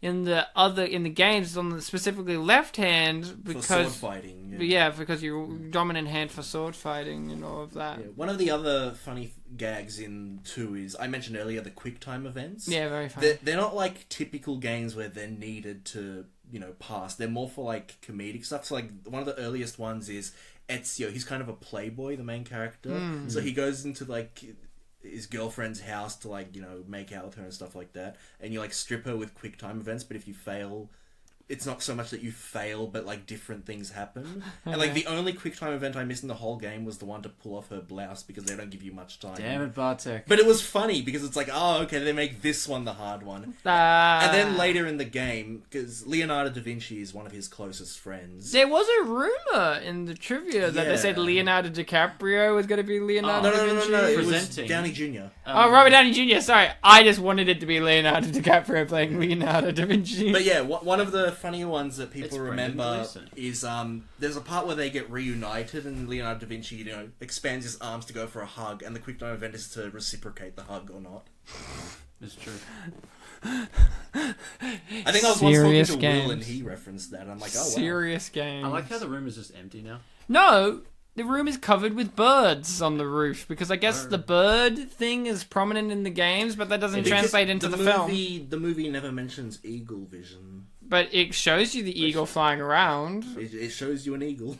No, prominently throughout the whole film. I know it does. Yeah. But you just set it off in like, it shows you an eagle. No, it's like very prominently, but they never mention why. I just went, that must be from the game, yeah? Eagle vision, it's a sort of concept that a lot of games these days now uses when you activate like your super senses to like turn the world. Oh, like Batman. And the Arkham games and stuff like that, so you can see things easier. Why wouldn't you just have that on all the time? Well, that's what I said about the Batman games. I just keep it on. In Arkham Asylum, there actually wasn't a reason to not have it on at all, but the art people of the game were really upset because people wouldn't see like the artistic genius. Yeah, so it's more of an aesthetic, artistic merit to not have it on. but I know gameplay-wise, I know you would always have it on. I know in some games it limits certain things. In Assassin's Creed 1, I think you weren't able to move around with it on. Smart. But then in the second game onwards, they Here's fixed an that. interesting thing. Like Cal's father here has just said, the apple contains the genetic code for free will, which is not something that's ever really brought up in the games. I don't think they invented so. it for the movie. Yeah. Which is fine. It works as a... Well, you have to explain something, mechanic, Luke, yeah. because it seems like in the Assassin's Creed games they don't explain too well the... There's a lot of Pre- vagueness They just want and powerful mystery. artifacts to do stuff Yeah, with. no, Yeah. but like the precursor people, it seems like very vague. Well, in this, they Should want to we- explain things because it's a film. Like, in video games, you can get away with leaving things vague because you have gameplay. Like, you know, like games, not saying that you don't have story-based games, but I'm not thinking Assassin's Creed. When I think Assassin's Creed, I don't think, oh yeah, great story-based game. I think combat, gameplay, Yeah. based Definitely, game. I merit liking Assassin's Creed 2 the best because of its gameplay improvements over the first one. But story-wise, you know, the games that It's I have added. played... It's a I game. definitely think the Ezio story is really interesting because you're seeing a guy grow up. Yeah, you see him to the end of And- his life, actually. And I don't remember too much of the Black Flag story. I mostly remember the pirate gameplay just being really good. But Luke just said earlier that, you know, he loves the story of that game. Oh, it's because like Edward Kenway, like you see him at the start, he's an incredibly selfish person. He's out to have a good time and make his fortune, but by the end, you can tell he's grown up a lot, and it's mostly come through losing. And I have to most of his replay the friends. game at some point, so you know I'll get to experience that almost freshly, Ryan. What a fantastic series that has produced a fantastic movie. And now, shirtless. And now, shirtless Michael Fassbender. And has produced a scene of shirtless Michael put me Fassbender. in. That's what. They couldn't do that in the snowman because it'd be too cold. Well, he did have him just in underwear Close enough. in that sequence, just underwear. You know what I'd like to see? Him For the going fans of back to Dick. the Animus to relive the memories of his ancestor Harry Hole. I would have loved it in this movie. They cut to his memory and it's just him on the toilet, like, and he does like a real shit in the Animus machine, and they're like, oh god, we didn't think this through. You know, since this is probably set in the same universe as Watch Dogs, they could have some edgy hackers hack into the thing. And, like, If mess you with had it. to do a Watch Dogs movie that's set in the same universe as this movie, who would you cast as your... Yeah, let's say there's two hackers. Let's just go to... Who would you cast as your two edgy hackers? Well, that depends. Are we adapting? Are we adapting the One of them. first game or the second? no, it's going to be game? like this Assassin's Creed movie. Oh, it's like a where sequel, it- canon sequel. Yeah, where it's kind Okay. of got nothing to do with the existing canon, but kind of does. Yeah. Who would you cast as two edgy hackers? Jude Law and Jude someone Law? else. Yeah, someone. Just Jude Law and someone I've got to else. think of the other person. Well, Harrison Ford. Harrison Ford. And Harrison Ford's the One of one the- down with the lingo. One of the biggest problems What does with this button the do? first game is that, like, oh, you know, hacking powers. It's probably going to be really cool and stuff. But then the main character was this like boring guy Old who's man. getting revenge for his niece's murder, and he's like gruff talking, and he's not having fun in the game. He's like very serious, going avenging murder. Then the second game was improved because you're playing as young kids in San Francisco with Okay. hacking powers. So he wants Jude Law, and you say Harrison Ford. So Jude Law and Harrison Ford. But my version, I was thinking Chris O'Dowd All right. as the young man. Okay. Because he was in the IT crowd, guys. Come on. And if you have to have an older, gruff guy... Well, you already said Harrison Ford. It's not If you hard. look at 1 and 2, then they're mutually exclusive. The first one you play as old, gruff guy. Second game you play as young people. Well, in this, You you want would them have together? it together because he's going to teach the young guy how to do the watchdogs, right? Yeah, how to hack. So the mentor. If I had to choose an older, gruff guy, far out. I mean, you already said Harrison Ford, so it's kind of hard to pick anyone else. right. But, you know, to be different, Ali Ermy. And just be like, he'd be like, do you know how to hack, son? I wanted to ad-lib just... Where are you 1% of from, his lines. boy? From Watch Dogs, the You hack movie. like old people fuck. The thing that connects them is, a character from Assassin's Creed 4 gets murdered by the gruff guy main character in the first game, and in one of the emails you can read in the fourth game, you learn about the city-wide operating system. I really like the villain in the Watch Dogs movie to be The Rock.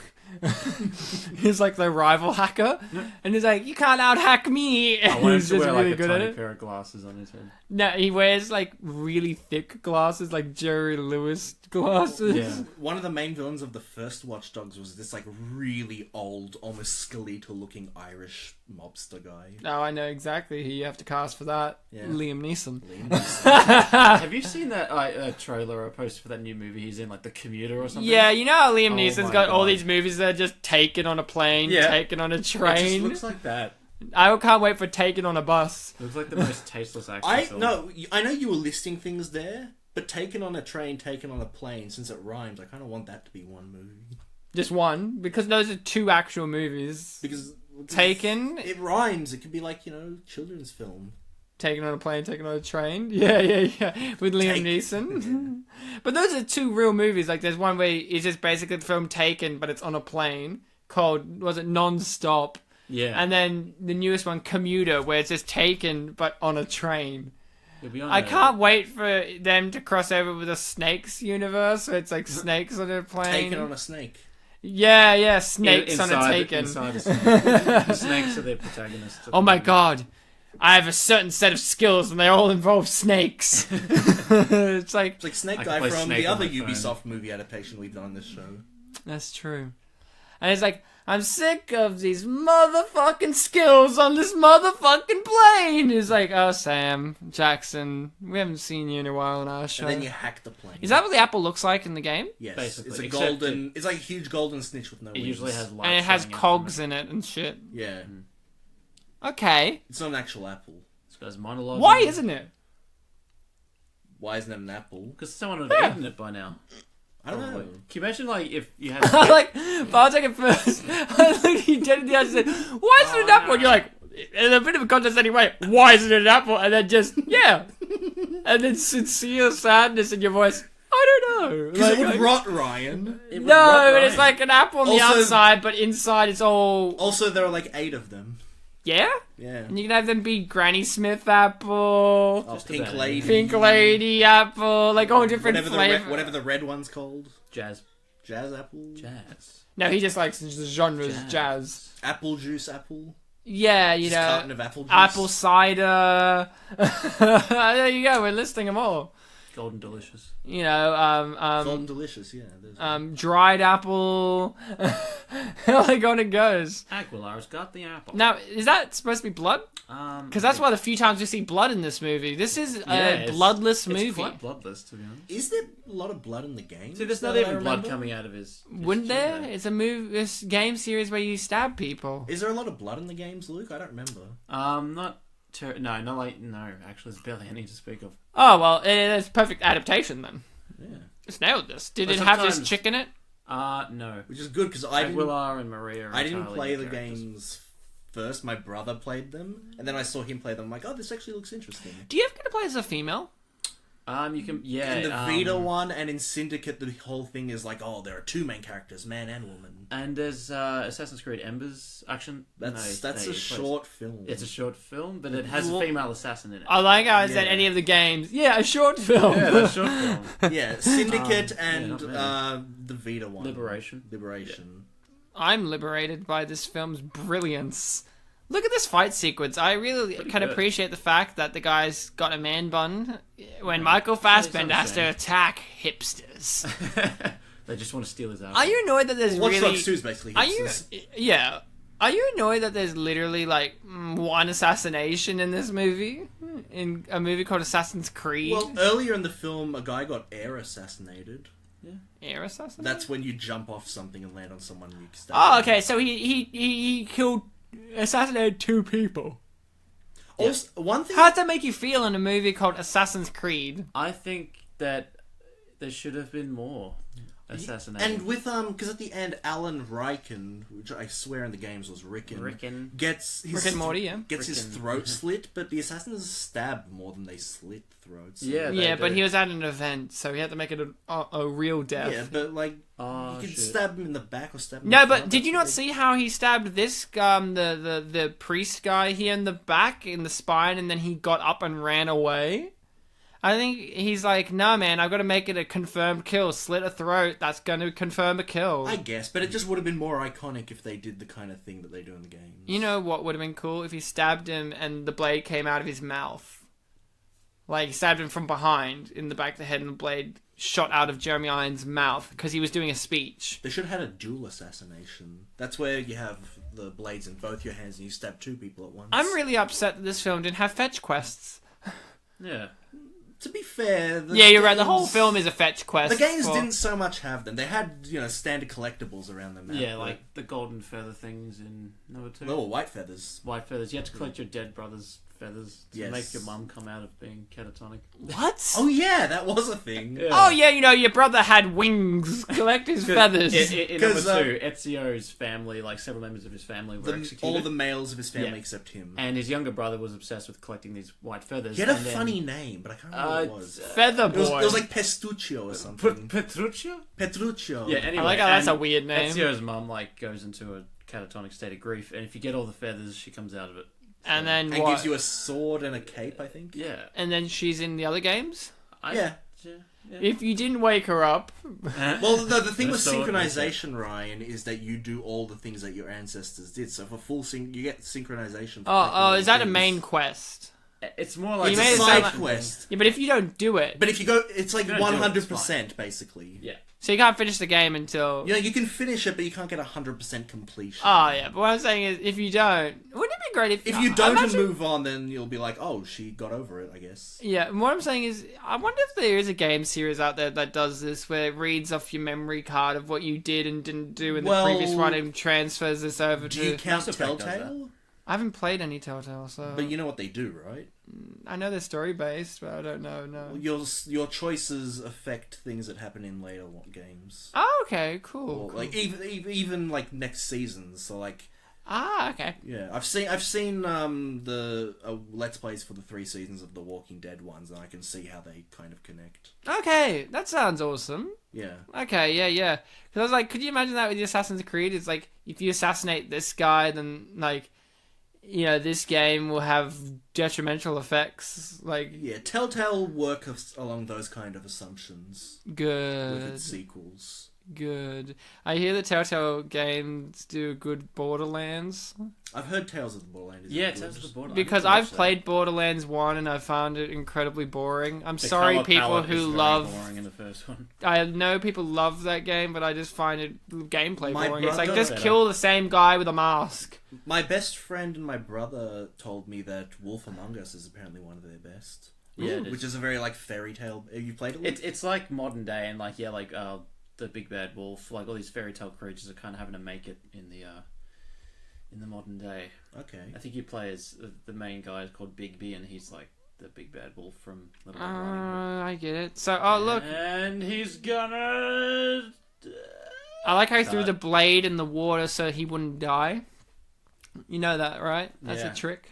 Mm. When you jump he might have off, stabbed you have to himself in the break balls. the water before you land, or else kaboom. So I like how they included that. I Like, didn't necessarily know it, but it's something that I've thought about. It makes sense. you've thought about it when you're thinking about the jumping off the What do we bridge. call this Because- pose? It's like a classic warrior pose. It's called the superhero pose, Luke. Really? We just went. We just went through this. It's Yeah. on Deadpool. It's what they do at the beginning of Terminator Superhero landing. Like in Deadpool. and Metal Gear Solid. Has it Ye- like once a game? Once a game where you're naked. I and bet you're this like, water "Here I feels am." good after all that running he did.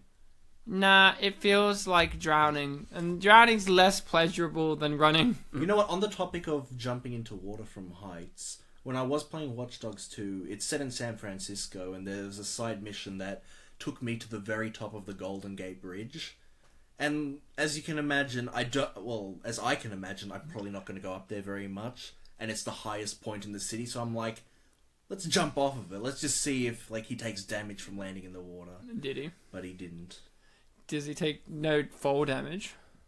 Well, I mean, if you landed on the ground, yeah, but not the water. Oh, but not the water. Not the water. Well, that's- From the top of the Golden Gate Bridge. I hate when you have a game series where in the earlier games you don't take any damage from going into water, and then later you do. The Destroy Humans games where it's like you instantly die in the third game from even touching a water. Yeah, I like games body that, of water. I and like then- games that stop doing that, like Assassin's Creed and Spyro. Yeah. Like in Assassin's Creed 1, the Animus can't handle swimming. Why? I don't know, it just can't. desynchronizes you. Yeah. I guess the first guy never went swimming, so it desynchronizes you? He didn't know how. Maybe not. And here's He Christopher didn't know how Columbus. because that's what Christopher Columbus looked like. It's because he had a knife for a finger, maybe. I don't know. No, he had a knife for hands. He had scissors for hands. Oh, look. Wouldn't it be great if he passed him this and said, take it to your grave. Also, don't go to America, you fuck. And then they're like, oh no, he's desynced us! Ah! And then when his You're fine, ancestor take a plays trip. this memory and goes to America, he'll desynchronize. Yeah, exactly. Like, it causes a time paradox, and then the universe starts to break. And Boom. Marion Cotillard is like, oh no, I'm not getting born for some reason. I like that Jeremy Irons is You English. actually do see the main character of 2 get born. Oh, good. Do you It's get the first memory you see of him. Do you get You to have to hold move his him? limbs. Oh, good. Do Well, you you get to don't see? hold him, you are him. Do you get to see his winky? I think they didn't show us those bastards. Well, I'm not a fan. Boo earns. Boo earns. Now they have to go rob a grave. Well, it's a Templar. They don't care about robbing Oh, graves. assassins have done it too, so... Well, they're Yeah, all... it's all pretty, yeah. What are they? The fucking British? Can I say one other sort of funny thing that happened in Assassin's Creed 2? I'll allow it. Basically, so you know how you relive the memories of the ancestors, you follow them around? Yes. There's a part in the game where, I think this was, I guess, the bleeding effect happening, where the main character remembers something from the memories of the first game's protagonist. Okay. And you follow him up to the top of a tower, he meets a woman, it's implied that he has sex with her. Yeah, and he it's like, leaves. this is his conception. Yeah. Well, no. His No, this yeah, is... Don't another spoil it. ancestor. He goes up to there, they have sex, then he leaves. He's like, why aren't I following the guy? Okay. It's because he impregnated her, so you're actually following that sperm? Boom. Okay. That's yum. It's a weird thing when you think It's back on it. revolt time. Who came up with that idea in the panel of people? I was like, hey, wouldn't it be great if we followed the sperm? You're right. That is a good The idea. quest is to follow the sperm. Yeah. The quest. Follow the sperm. Here's an Also, interesting all the... part. yeah. One of the assassins here is the protagonist of Assassin's Creed Unity. Him? I Dorian. did read that. One of these guys, One of yeah. them. I don't Do you know remember. which one? If I see him, I think Is it the I'll one know. with the hood with the beard? Yeah, It's the one with the hood, yeah. No. Does he not have a beard? I don't know, I haven't played Unity. Luke, Me neither. you're Unity Is man. I know Unity's- he's got like a purplish hood. Is Unity that also helps. set in France? A Unity, not Uni. I said Unity. Are you sure? It sounded like you said Uni. I said Unity. Okay, yeah. Assassin's How about Creed this? University. Assassin's Creed Yeah. TAFE. No, I haven't played it. Okay, Well, I know you so haven't is that I him? think it might be. It's That's one might of be the- Actually, no, fast. that's Aguilar. No, that's him there. The weird pirate looking one? Yeah, the pirate-looking motherfucker. Well, I'm glad that they included that nice Easter His egg. name is Arno. Arno Dorian. What, Schwarzenegger? It's Arno. Which is... It is There he I, is, there he is, there he Schwarzenegger, is. Arnold. One of Ubisoft's big marketing gimmick things is they call a lot of things iconic. Yeah, they do that. And I remember when Unity was coming out, they were like, pre-order the game, you can get a replica of Arno's iconic, like, a wristwatch or something. Wow. Wow. Imagine I remember Ubisoft sounds like someone I respect less and less as you talk to me about them. they did the But same they're thing with friends that you Gruff kind of Watch Dogs dislike. guy's cap. His Pre-order and get iconic his cap. Iconic cap. If you pre-order, you can get this iconic ripoff. They love preempting things becoming iconic.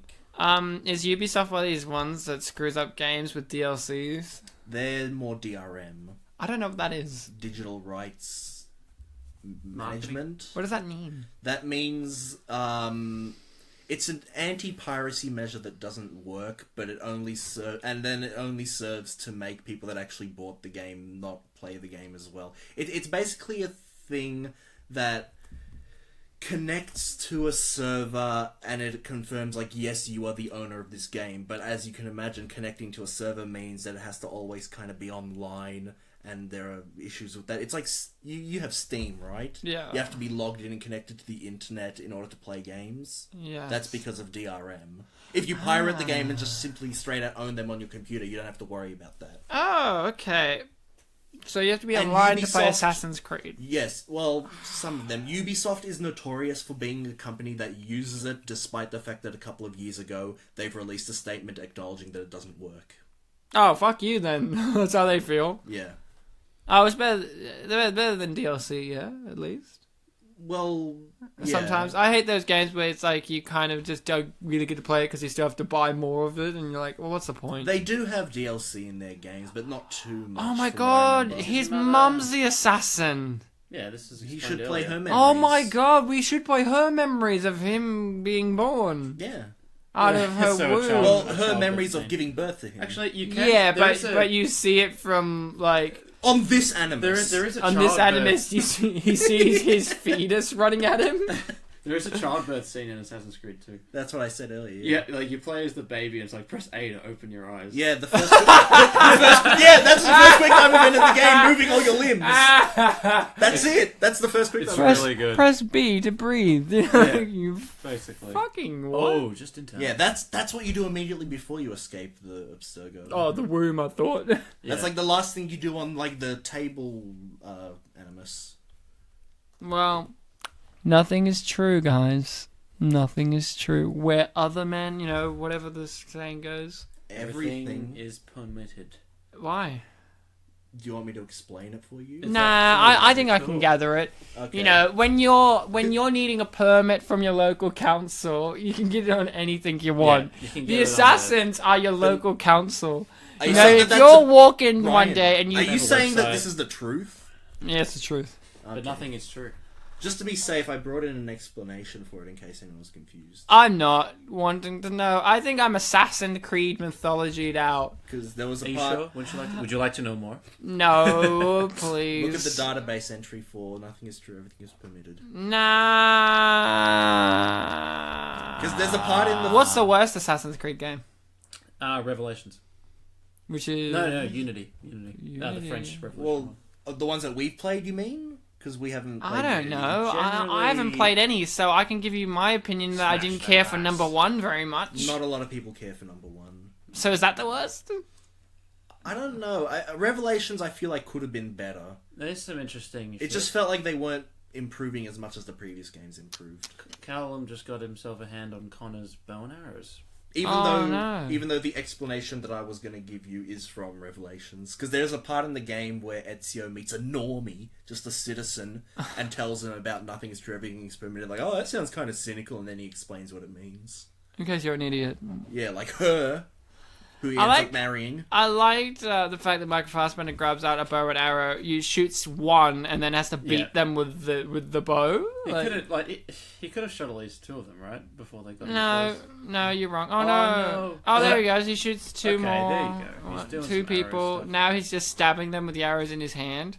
Yeah, it's a good thing they kept these weapons in good condition. Well, they're an organization that really cares about artifacts. I loved this film. I liked the cinematography, the art style. I really like the architecture of the Templars base, how they have a mixture of the old with the new. Like, it has the sleek, scientific look of the, modern day kind of facilities, but it's built in this kind of old-fashioned Yeah. architecture. The one in Kind of like a mixture of they themselves are still very strongly attached to the past, but they are also with the times. Yeah, the one in Assassin's Creed 1, Abstergo Industries, is a lot more corporate and a lot more white walls and stuff like that. I mean, this has its facilities like that, though. Yeah, but like you said, this one has like the older architecture, Yeah, and this the room darker particularly. rooms. Look at him climb. Do you think he's going to get to the helicopter in time, guys? Oh, Come on, Michael K. Help him. yeah. Use Hey, your get to the powers. chopper, as Arno said. It'd be funny if. Did he say that in one of You the know games? how Michael Caine. Did he say that in one of the games? Well, he's from Unity, which we haven't played, so I don't think so. Oh, there he goes. No. I'm being smart. Don't worry about it. I'm being serious. I'm being serial. And the Templars Oh, fly so- away in their helicopter. And Marion Cotillard's kind of like, I'm sad. Okay, can I ask you boys a question? At You the end can. of the film, Marion Cotillard allows her father to be assassinated. Kind of. She kind of gives you this, I can't. And then Michael Fassbender's like, I'll do something then. And he kills him. And she, at the end of the movie, is like crying and is over his dead body. Yeah. And she's kind of like, get them, make sure you take him alive. Do you think she's being genuine? Like, do you think they're setting her up to be a villainess? Or do you think she's saying that because she's in the presence of the Templar? Do we have to That's a answer good the question? Yes. Okay. I don't know. I don't know. No, hold on. I feel like there is a genuinity there. So you think she's upset because her dad's died, so she's like, get him. I think so. Ah, so this in your brain a little bit. In your brain, she's kind of turning into the next villain. I don't know if she'd be For turning this into film. the next villain. I think she might need to go through an arc to get her feelings sorted, and then maybe she'll be, goody. Okay, what about you, Luke? What did you think at the end when Jeremy Irons bites the dust and that's her reaction? Do you think she was being genuine, like, oh, get him, I hate him, blah, he killed my dad, or do you think it was because she was in the overwhelming presence of her superior Templars? Well, it's hard to say because we don't really see her and the father-daughter dynamic here, really. Are you sure? Well, we do, but not enough for me to answer that question, really. I'm gonna say that she does want to get revenge because, the guy killed her father. But yeah. But again, you have to remember, she let him do that. Yeah, if there was a sequel to this, I could totally see. Oh, they're playing being a trilogy, Luke. Oh, well, then I'd totally see her being less sure about it later on. You see, that's why I'm a bit confused because there's this thing of she knew that was going to happen. She let him go do that. Yeah. She literally said, "All I have to do is scream." Yeah, she didn't do that. So I personally felt like she was being on show for the Templar because she looks up and she sees the head of the Templar, that woman that you just saw looking at her, and that was her response. Throughout the whole entire movie, Jeremy Irons is like, you've always been a scientist first and a Templar second. I feel like she's never actually been a real Templar follower. I feel like she's just a scientist. So in that moment, I felt like she's just playing up this fact of, yeah, get him. No, it's kind of like, if they do a sequel to this, which I hope they do, I hope that she kind of, in the sequel, plays that kind of, I'm playing the villain, but I'm actually a good guy. You said I'm playing the villain sort of like Christopher Walken. Playing the villain. Do you think Christopher Walken to be an assassin or a Templar? He'll be Christopher Walken. He's one of those neutral characters. He'll be Winston Churchill. Hey, fight him on the beaches. Yo, daddy. And he doesn't have any makeup. He's just wearing his normal clothes. He's not even smoking a cigar or anything that you associate Winston Churchill. I feel like if he was a Templar, he'd be, one of the mid-ranking ones, but if he was an assassin, he'd be mentor level. He would be the general, leader of the time period you're in. No, General Lee was a Templar, right? No, general leader. Oh, General Leader. He would be, the head of the assassins in the time period you're visiting. Yeah. He would be like, hey, yo, it's me. And you're like, whoa. Now remember, nothing is true. Whoa. Everything's permitted, including this voucher for Subway. Eat fresh. Handsome. To say that nothing is true is to realize the foundation of society. I like yours sounds a little bit like Roger Ebert slipping through. I know, I was trying to sneak in the quote I found. Oh, you could read it as Orson Welles, who wishes he made this film. He does? How'd you know? Orson Welles wishes he made every film. Orson Welles was a huge fan of this. That's why He's a huge fan of films. That's why he did the voice of, Optimus Prime. No, not Optimus. Unicron, wasn't it? Unicron. Oh, yeah. He wishes. I don't know, Transformers. Peter Cullen was the voice of... I don't care about Transformers. Me neither. I just happen to know that. He plays Unicron, his last film role, and he said in that movie, oh boy, I wish I would be in Assassin's Creed with Michael Fassbender. Didn't he say I played some giant toy or something? I don't know. He had no idea what the Transformers things was, but he played it sincerely, still. Yeah. It's like his Michael last Fassbender. movie. Isn't that great? The make of Citizen Kane, last thing he did was Transformers the movie. And no, the last thing he did was wish he made Transformers. Can you imagine if the last thing Patrick Stewart did was the Emoji Movie? Don't say that. Well, you showed me that. What was it, Toasted or something, where they were talking about Toasted the TV. Wayne's film? And 50 Shades of Black, and they're like, Henderson? they make a joke in this review I watched about, wouldn't it be terrible if Florence Henderson's last film was 50 Shades of Black? And it was! She did die. Because that was 2016, yeah? And everyone died. Yep. It's like, wouldn't it be sad if Prince died? They also did that. When David Bowie died, they said, oh god, who's next? Prince? And then Prince died. Enough. So, they killed Prince. Sorry, Bartek's mum, who loves Prince. Prince died, Mum cried. She did. Prince dad. I don't know that... Well, she must have. She must have. Your mum's a huge fan of Prince. Yeah. That's all I pretty much know. Then your mum's a nice Polish lady, but she's a fucking huge fan of Prince. She had a cat once named Prince. She likes Bollywood and Prince. Yep. Now, if they combined the two things, if there was a Bollywood biofilm about Prince... Time's up, world, yeah. Who would you cast as an Indian actor to play Prince? The guy who played Divya Narendra in The Social Network. Okay. Yeah. You remember a lot more about the social network than I do, my friend. Oh, I love the Well, I use the social network every day. I have several platforms. You can find Spin Polish on the social network known as Facebook. Rate, comment, subscribe. Time to... we have a YouTube. You can subscribe to that too, guys. Oh, yeah, we do, yeah. Let's make an Instagram where I do nothing. Like, we just post nothing on there, but you follow it, and that's actually where we get the most things. We should make a Twitter, and I'll run it. Yeah, if only that was a thing that we had where I had to ask Bartek each time to do a tweet, and he did 3 tweets, and he was like, it's hard. And I'm like, it is hard. Yeah. And then it got easier, and I said, yes, now it'll be easier. And then I didn't do it. And then he still didn't do it. Yeah. And it didn't annoy me at all. Yeah. Yeah, that's good. Yeah. Everything we just said is true, by the way. Ryan's not annoyed. Yeah. Yay. Not at all bitter. This scene here, where he's looking at her like, yum yum, and she's looking at him like, yuck yuck. I think that might be my favourite quote of the year so far. What? That? Yum yum, and she said yuck yuck. Jeremy Irons giving his valedictorian speech. He really is. I love the fact that they organise this at a public venue. Well, when you pick a valedictorian, it's like at the end of something, like end of the school time. End Hey, he of just what? said the Assassin's Creed. This And- is and end they all of- clapped. End of his life. They all clapped. They're like, I know, that's a thing I know. Hey, it's the thing. I celebrate it for being different. It's the apple of Eden. One of them. Yes. Well, in this film, thank they you, haven't established there's Bartek. more than one. Whoa, Yeah, Bartek, you saying there's more than one apple of Eden? There's like 8. What is it, 8? I think so. That's never come up before. Not in this episode. It's because the way they establish it is in those really weird conspiracy puzzles. And Why second 8? game. 8's some... Or 8 that we know of, I think, is the thing. Luke's saying 8's symbolic of what? No, I was going to say 8's a magic number, but it's 7. That's a magic It's number. 7 You're would thinking make of- more you're thinking sense of for 1 or the 8. sins of man, or if they did like 10 for the commandments Well, or I something, think, right? I think there was 7, but then this film has the 8th one here. Oh, is that it? I don't know if... Because when I was don't looking know. at the list of them, there's like the first one, the second one, blah, blah, blah, 8th, the 7th they're one, fucking and Infinity then Stones? and then there's Aguilar's one. Aguilar. Aguilar. Oh, Shakira. shit. The 7th one Yeah, is... look, that's barely any blood. That's really bad. What blood?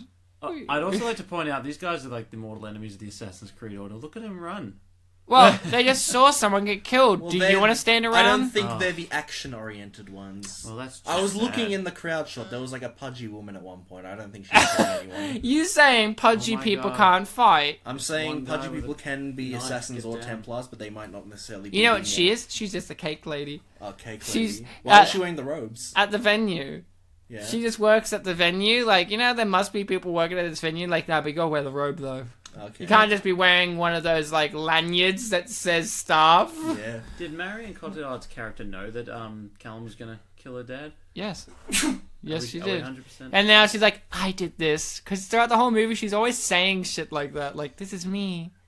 I did this. Look at him in the background. Oh, what should I No, I'm talking about the guy waving his arms. Go on, look at him. Go Get out of this here. way, go this Get out way. of here, Someone's come been on. dead, go this Just way. leave. Nothing Look. to see here. Someone's been dead. Good And point. look, Lynch, I want for me. That's such a weird sentence. It is. She's English is her second language, or She- not even that. She could be like Hey. English is her fourth language. Hey guys, Leave her are we alone. excited for like the last 20 minutes of the film? I am. Yeah. Look at this. Like I can't tell. Like because again, look, they're there and they're like, okay. Oh, is this their glory? Yeah, that's their motto, I think. isn't That it? we must give glory. It's not The for us, future but we must give Yeah, future we it's must all give about glory. for the greater plan. Yeah, I can't tell if she's being sincerely traumatized. She's like, I'm now evil. If she's kind of like, I'm playing this. I kind of like that. It's called acting.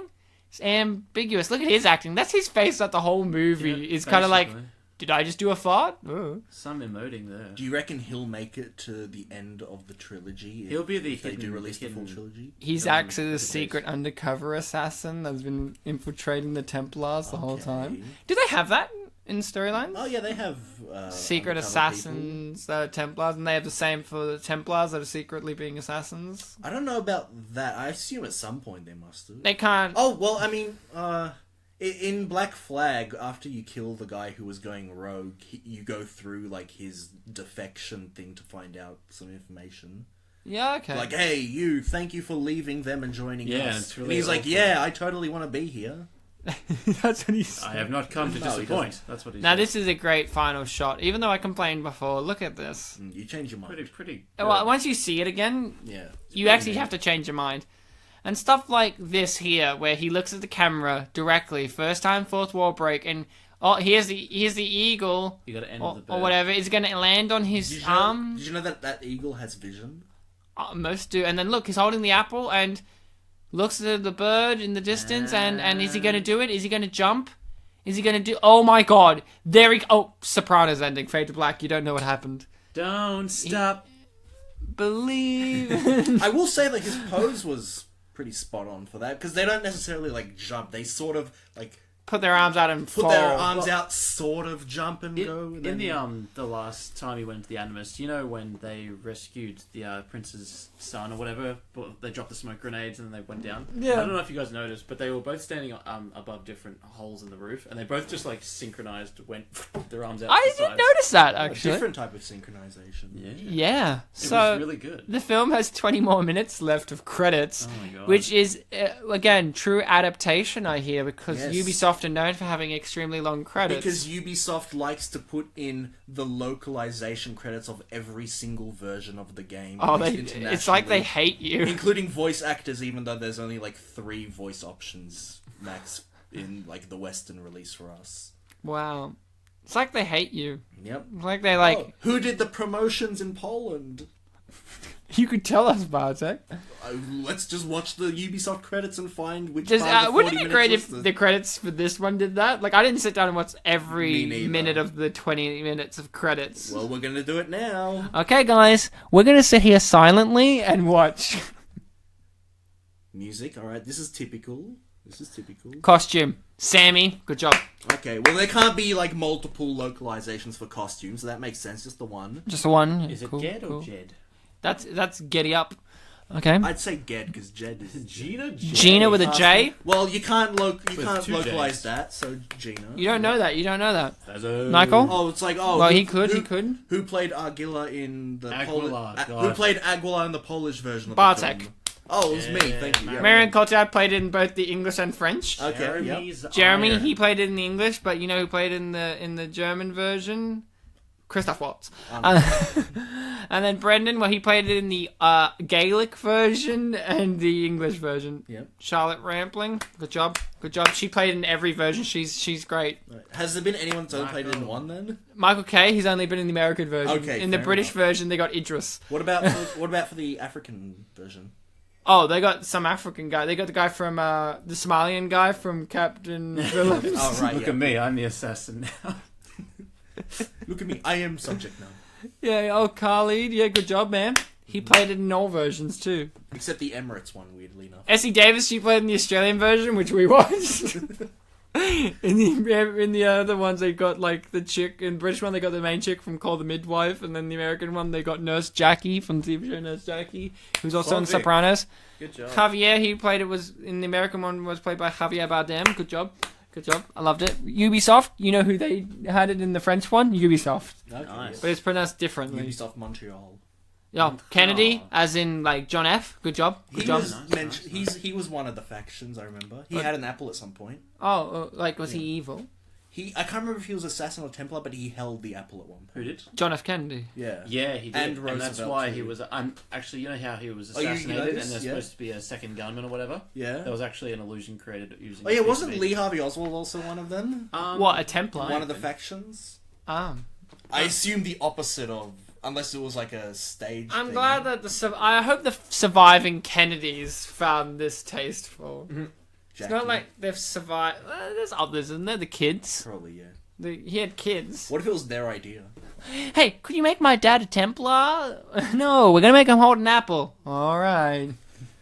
But I knew the guy. He was a Templar. I think he held the one that I can't. Remember. What that I can't makes him pretend to know. have a One, stammer? Hey, Bartek, I know you didn't play Syndicate, but did you read anything about the Jack the Ripper DLC? No. Well, Jack was an It was assassin. no, yeah, actually he was like, and Of course he was. what was the name of the male protagonist in Syndicate? Jacob.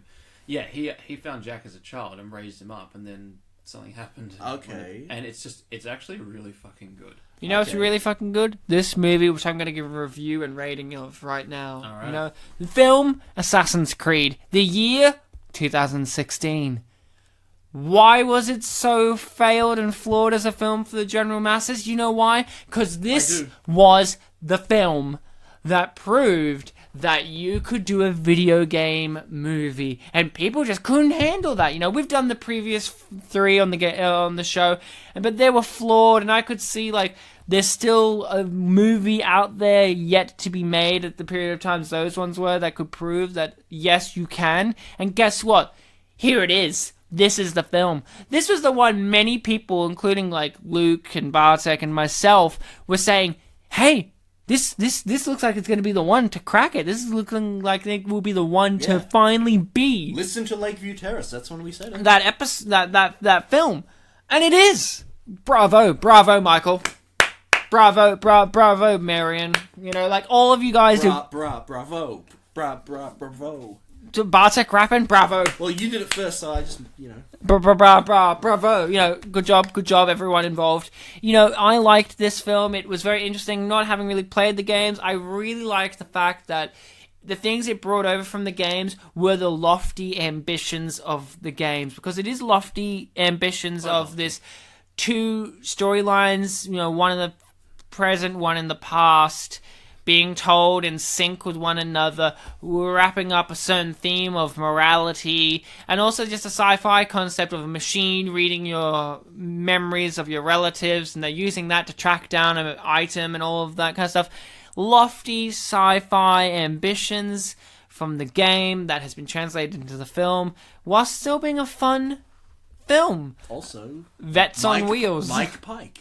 Okay, I thought you were looking at Vets on Wheels was a service they needed, but no. Hey, there's another Fassbender. Stunt department assistant, Johannes Fassbender. Maybe that's his bro. No, so this is a fantastic film. I recommend seeing it. If I had to give this film a rating, which I do, I have to just give it this. Best out of video game movies. Damn. Bartek, let's sling it over to you. I loved this movie. And obviously I have the benefit over yourself, Ryan, of knowing more about the series, because I did this thing called Played the Games. Teach me a lesson. Oh, no, certainly not criticizing you. I'm just saying that, I had more information going in than I usually do when we do this show. And I thought they did a great job. It felt like it is of the series. Like a lot of these video game adaptations, they're always like remakes or adaptations or reimaginings, but this one is actually like canon to the expanded universe. Even though you made the joke earlier, this kind of is the Rogue One of the series. A war movie. Yeah. Even though, fun fact, the game set after the ones that Luke and I stopped at is called Rogues. Rogue. Yeah. Well, isn't it Rogues? No, Rogue. Okay, Who cares? It's Rogue. And I do think that part of the reason why this film failed is that the general masses said, "Oh, a video game film is coming out. We all know how those are," and they walked in already knowing what they thought about it. Prejudice. And it certainly didn't help that when the trailers came out, people were not happy with the song choices for the trailers. Like, the first one had a Kanye West song, which everyone said didn't fit. And I don't know what they had for the second one, but it wasn't Kanye West, but I think people were still not very happy with it. It's a film that just had all the odds stacked against it, because of a lot of films that came before it that were considered bad, even though, honestly, they're all unappreciated masterpieces, I would think. Yeah. And yet, despite that, it had the heart there. It had elements from the games, even though it is a canonical entry that does its own thing. Like, most of it is set in an Abstergo facility. They've got a bunch of the elements that are prevalent throughout the whole series, such as the leap of faith, the arm blades. Not as much swordplay, but they've certainly got the parkour. It even has sort of the look of some of the games. Some of the games are set in more, I guess, sandy regions, or not really. Dusty. Dusty, yeah, dusty is a good word. And that was certainly a criticism of Revelations, because after 2 games of playing as our Italian hero in Renaissance Italy with beautiful buildings, we suddenly have gone to Constantinople, modern-day Istanbul, but past it was called Constantinople, and it was all dusty, sandy, not as pretty. Racists. Not as good. And then after that, tall buildings, great, awesome, and they made a game set in the colonization period, which didn't have as many tall buildings, and criticisms were leveled there. It's a series that has had its ups and downs, and I'm just happy that even though people think this film is another down, it is actually an up. Yeah. And Ryan says that some character in this film might be on the spectrum, which yeah. I was going to make a downs joke, but then I don't do that. Don't do that. I gave up on that. It's good that you mentioned that you were going to do it, but then you decided not to, but because then it puts the blame but off then on you everyone's for like, something no one was going to mention. But then everyone would be like, why'd you mention Ryan thought someone was on the spectrum in your review? That was a bit weird, wasn't it? Yeah, no, it's true. So I just had to come clean. I just thought you were just saying bravo for Ryan for being inclusive of people on the spectrum. That's what I thought you were going to say. Bravo to this film for doing all the great things. And if I have to give this film a rating, I have to give it a You Be Great. Out of soft. Out of soft, which is over 100%. Luke, let's hear from you, big boy. Okay. Big boy Luke, on the mic. Brava, brava, brava! But he has glasses, he's a dork. Oh, sorry. Loser! Alright, well, I'm gonna drop some truths then. Alright. You said loser, not preteen. You said dog. Not the loser. Matt Groening character. Okay, I'm gonna give you my opinion. Video game movies are hard to do. Mostly they're not done well at all. And this one is an exception, I'm happy to say, because I like stuff like, say, Doom, which I believe you guys reviewed. That one's a first-person shooter. Yep. Kind of harder to get that one right. But they did. They nailed it. Good job, guys. Doom crew.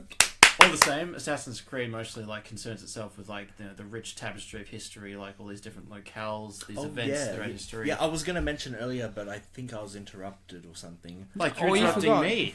I know, but there's just a quick thing. All the Assassin's Creed game starts with the disclaimer message. This game was made by people from all sorts of cultures. Yeah, so, showing just off to make how sure. multicultural. Yeah, I mean, we had a guy on the spectrum work on this, so there you go. This movie didn't have it, but the credits certainly are showing us that. At any rate, I think they did a good job here. I definitely think some things could be more fleshed out. Like Michael K. Williams' character. Maybe we could have had a few more cafeteria scenes at Assassin High School. And they say, and the doctor, Marion Cotillard walks by and goes, that guy, autistic, and then keeps walking, and then Michael K. looks at the camera and goes, now you have an answer, Ryan, and then we go back to the film. Then it goes back to him, and he's like, but I got the chicken. Also, I think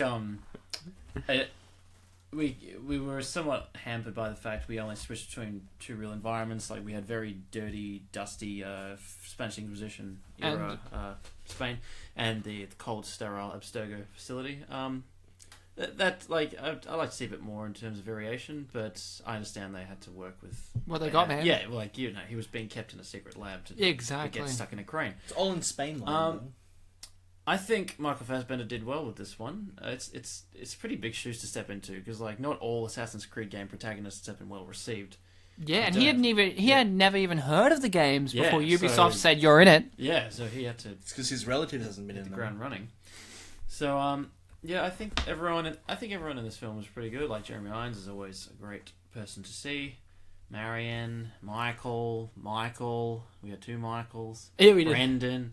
We should do a Michael count for the whole credits. Essie. I also like the fact that the song list in this movie is only 4 songs long.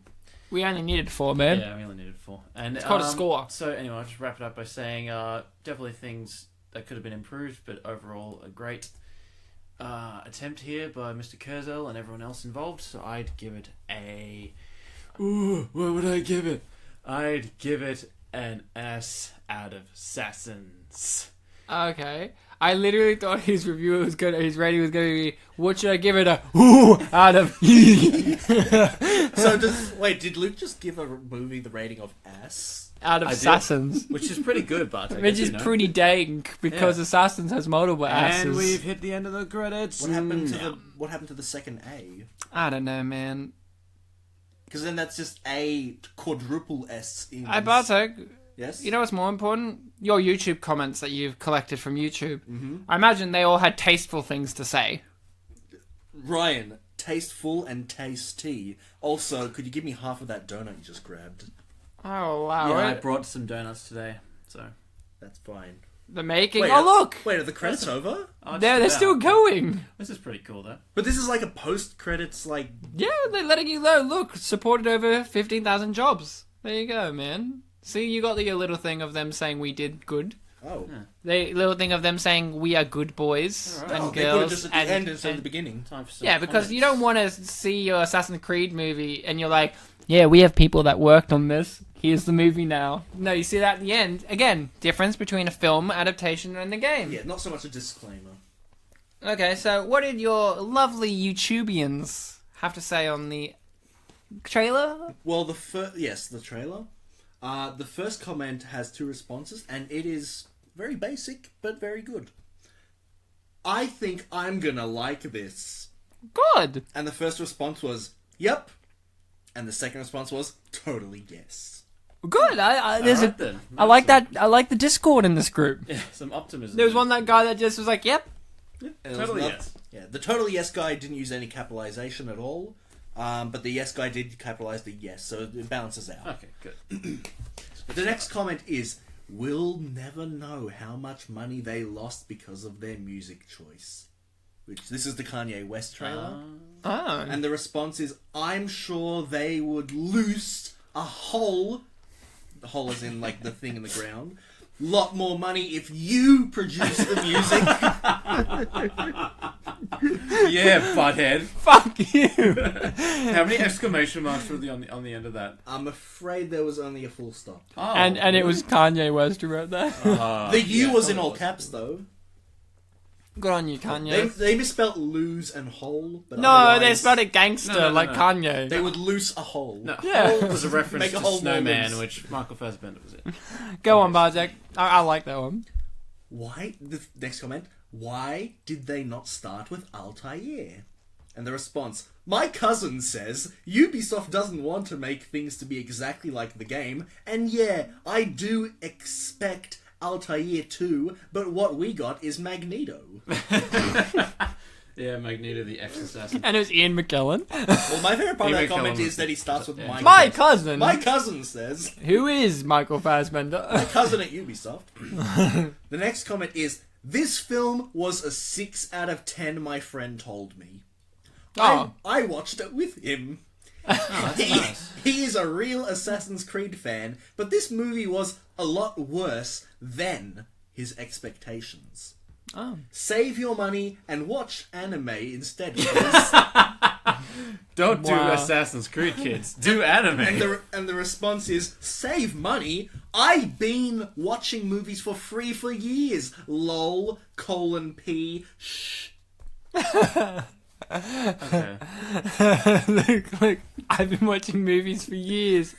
For free for years. I don't For wanna- free for I- years. I don't want to brag, but I've been watching movies for a long time, guys. Believe it free. or not, I have eyes. I'm something of an expert in this phenomenon. Go on, Bartek. Next comment. I mean, this doesn't look like the... Oh, I love this comment. Here's a question, guys. What does this person think of this film? I reckon they love it. I mean, this doesn't look like the worst movie in the world, nor the best. It looks alright. The fact that they have Michael Fassbender in it makes it look good. I understood what they meant by that. Look, I don't know. understood that. Guys, it simultaneously doesn't look like the worst film or the best, but it looks alright and it looks good because of Michael Fassbender. No, I get Okay, what so you're we've saying. Like, covered so everything. you see certain films like Assassin's Creed and all that, and you go, this looks like crap, and then you see someone of credibility like Michael Fassbender, and you go, oh, okay. Oh, so you think this was like a live change of his opinion? Yeah, I think he's like, okay, this looks crap, but whoa, Michael Fassbender's in it. Well, that kind of changes my opinion. This might be actually really good because Michael Fassbender does quality work. He's one of those actors that you go, well, quality. Ryan, Quality. thank you for your opinion because you gave me time to finish that donut. Now I can continue. Very good. Next comment. They set this during the Spanish Inquisition and didn't reference Monty Python. Sad face. I'm sad too, Really? buddy. Did they think that was going to happen? But the response is, Perhaps that's why they played Kay West for this? Yeah, that's totally it. Because nobody expected that. Yeah. Do people not like Kanye West's music? I know the man's annoying, but do people not like his music? I guess. Maybe I they mean, thought it was maybe inappropriate isn't it because for the he's always trailer. like talking about himself in his music or something? Is he just always talking about women and himself and I thought money I and... thought it was just himself. I saw The this, only Kanye West song I know is the one that was in Saints Row 3, and it was I liked it. I know Gold Diggers. That's about women. I think the one I know is called Power. There you go. Go Power. I Alright. saw a picture of Kanye West smiling once, and it was honestly shocking. I've seen him smile many times. He seems like a happy guy. Really? Didn't he smile in that picture with Obama where he looks like their son or something? Did you know he is a Trump supporter? Go on. I didn't know that. Well, he'll be supporting himself in 2020. Yeah. Next Anyway. comment is, please don't be shit. And the first response is, don't get your hopes up, // so kind of like a face. Oh, yeah. The response is, I can dream, can't I? And then they do like an emoticon with like crying with a serious face, Oh. which is done by a capital T underscore Is that like capital this? T. I can dream. It's capital T underscore capital T. And then the response to that is, why is everyone white? That is true. Now at this point, There were no black people. I didn't see a black guy other than Michael K. Well, the big enforcer dude in the Spanish Inquisition time period. They called him the Black Knight. I was like, wait, he wasn't black. Why they call him that? Because he had He was wearing black hair and he black wore armor. black. Yeah. So after this comment, there was a long string of responses to just that. bet. No, I imagined all But- the SJWs whipped out their dicks. Yeah. I moved on from that, but then I saw one of the responses that was interesting, and I included it as its own thing. Oh. So this comment, which is technically a response to the previous thread, is, the games, and then in brackets, except the first one and the second, are already shit. So the movie is going to be shit too. At least the guy is hot, XD. Yep. And the response to that is, All right. you are a shit. You are shit. This is the best comment. Because he insulted the second game, so, he's got to You are... There You are know, a they're lot of- thinking about the first game. They're like, I'm that one minority that likes There are a lot it. of fans out there who, like, if you say the slightest bad thing about Ezio, they'll come for you. You're one of them. I am. I think Ezio is overrated. There, I said it. Come get me. Well, you can go requiescat in pace, bitch. I don't know what that I don't means, know, but I he's don't know. alright. Leave this world for a lasting peace down among the dead. Read more or Read more. die. But I only- Everything is permitted. But I only have 2 left. Then you will die after that. What if I never read them? Then you will die now. Okay, well, I want more time to live. so- Yeah. I think I laid it out pretty clear. Okay then. Alright, this one starts with a quote. I was just confused for a second. Oh, good. I like quotes. You work in the dark to serve the light. I The only thing that is original, BTW, I'm going to watch the movie. Good. Him going to watch the movie. Okay. Yeah, you gotta, Good for him. gotta- and the I last think it was one, money's worth. the last one is people who Look like them. I feel like they got inspired by the fact that Assassin's Creed got a film, Aw. and they were just expressing that with their own feelings. My name is Roger Ebert, and I'm going to make a film called Assassin's Creed. Maybe I'm back from the dead. The initial comment is, I want He-Man movie, I do too, buddy. and the response is, I want a Naruto movie. I don't, buddy. No, I don't think want we that. need one. We're good. Well, there's like 13 or something. I don't need one. And that's it. Well, The only thing I've got left is the quote that I didn't read. So it doesn't can I matter. read it? Okay. So, I'm going to read this like a Shakespearean actor. Yo! Luke died on the inside when I said I that. already wish I were dead. Yo, hey, to say that nothing is true is to realize that the foundations of society are fragile, and that we must be the shepherds of our own civilization. To say that everything is permitted is to understand that we are the architects of our actions, and that we must live with their consequences, whether glorious or tragic. And then you just hear the Oscar noise come on, like the music, and they're like, great speech, And the great Academy Award goes to the guy who said, you are a shit. speech. Right? And that was Luke. Luke, you are a shit, and it's been great to have you on. Thanks. It's been nice to be shitty. It sounded like that was his last name. Luke, you're a shit? Arelli. You're a shit, Arelli. Luke Teabag Arelli. Bartek, as always. That's a callback to last week. You have been a fantastic host of the show, as have I, not to brag. And, this is the end of our video game film adaptations of video game month is over. Game over. You guys have always been fantastic, amazing, wonderful, superfluously stupendous listening people. And if you want to, find us, right, Spit and Polish Presents, and we're on many different kind of platforms. Podbean, iTunes, YouTube, Facebook, and various out there. Twitter. You can find us around the place, be like, yo! On the street. Yo, is that Spit and Polish Presents on the street? And we're like, I'm in get out of my fucking gutter! Don't be a shit. Don't shit on me, no! And then that's our life, As always, remember to be kind to each other, guys. Yeah, and just to be clear, just because Video Game Month is over doesn't mean that we'll never do another video game film. We've certainly done more dog films after Dog Month, and we've certainly, I'm sure we'll do duologies again sometime. Yeah. So we'll do, we'll get to Dead or Alive eventually. Yeah, guys, I hear you out there saying, but where's the Lara Croft movies? I can't wait to do the new Tomb Raider movie that will be coming out. Not that I'm saying it's going to fail or anything, but... It's not saying it's not going to fail. I mean... We're going to talk about why it shouldn't have failed. Yeah. Alright then. Not that it will fail. No, I'm not saying... It's not like I said this exact same thing about the Assassin's Creed movie in 2016. I'm not saying that me saying that we'll cover it on the show means that the movie's gonna fail. Yeah, and it's not like you're gonna edit in you saying that after this. No. I'm not gonna do that at all. No, guys. It's all innocent here. Good luck, Lara Croft Tomb Raider movie coming out this year. Looking forward to it, Alicia Vikander. Did you guys know that Dead or Alive has tits? No. Oh, what are tits, mate? What are those? That's a line from... The right question is, what are those?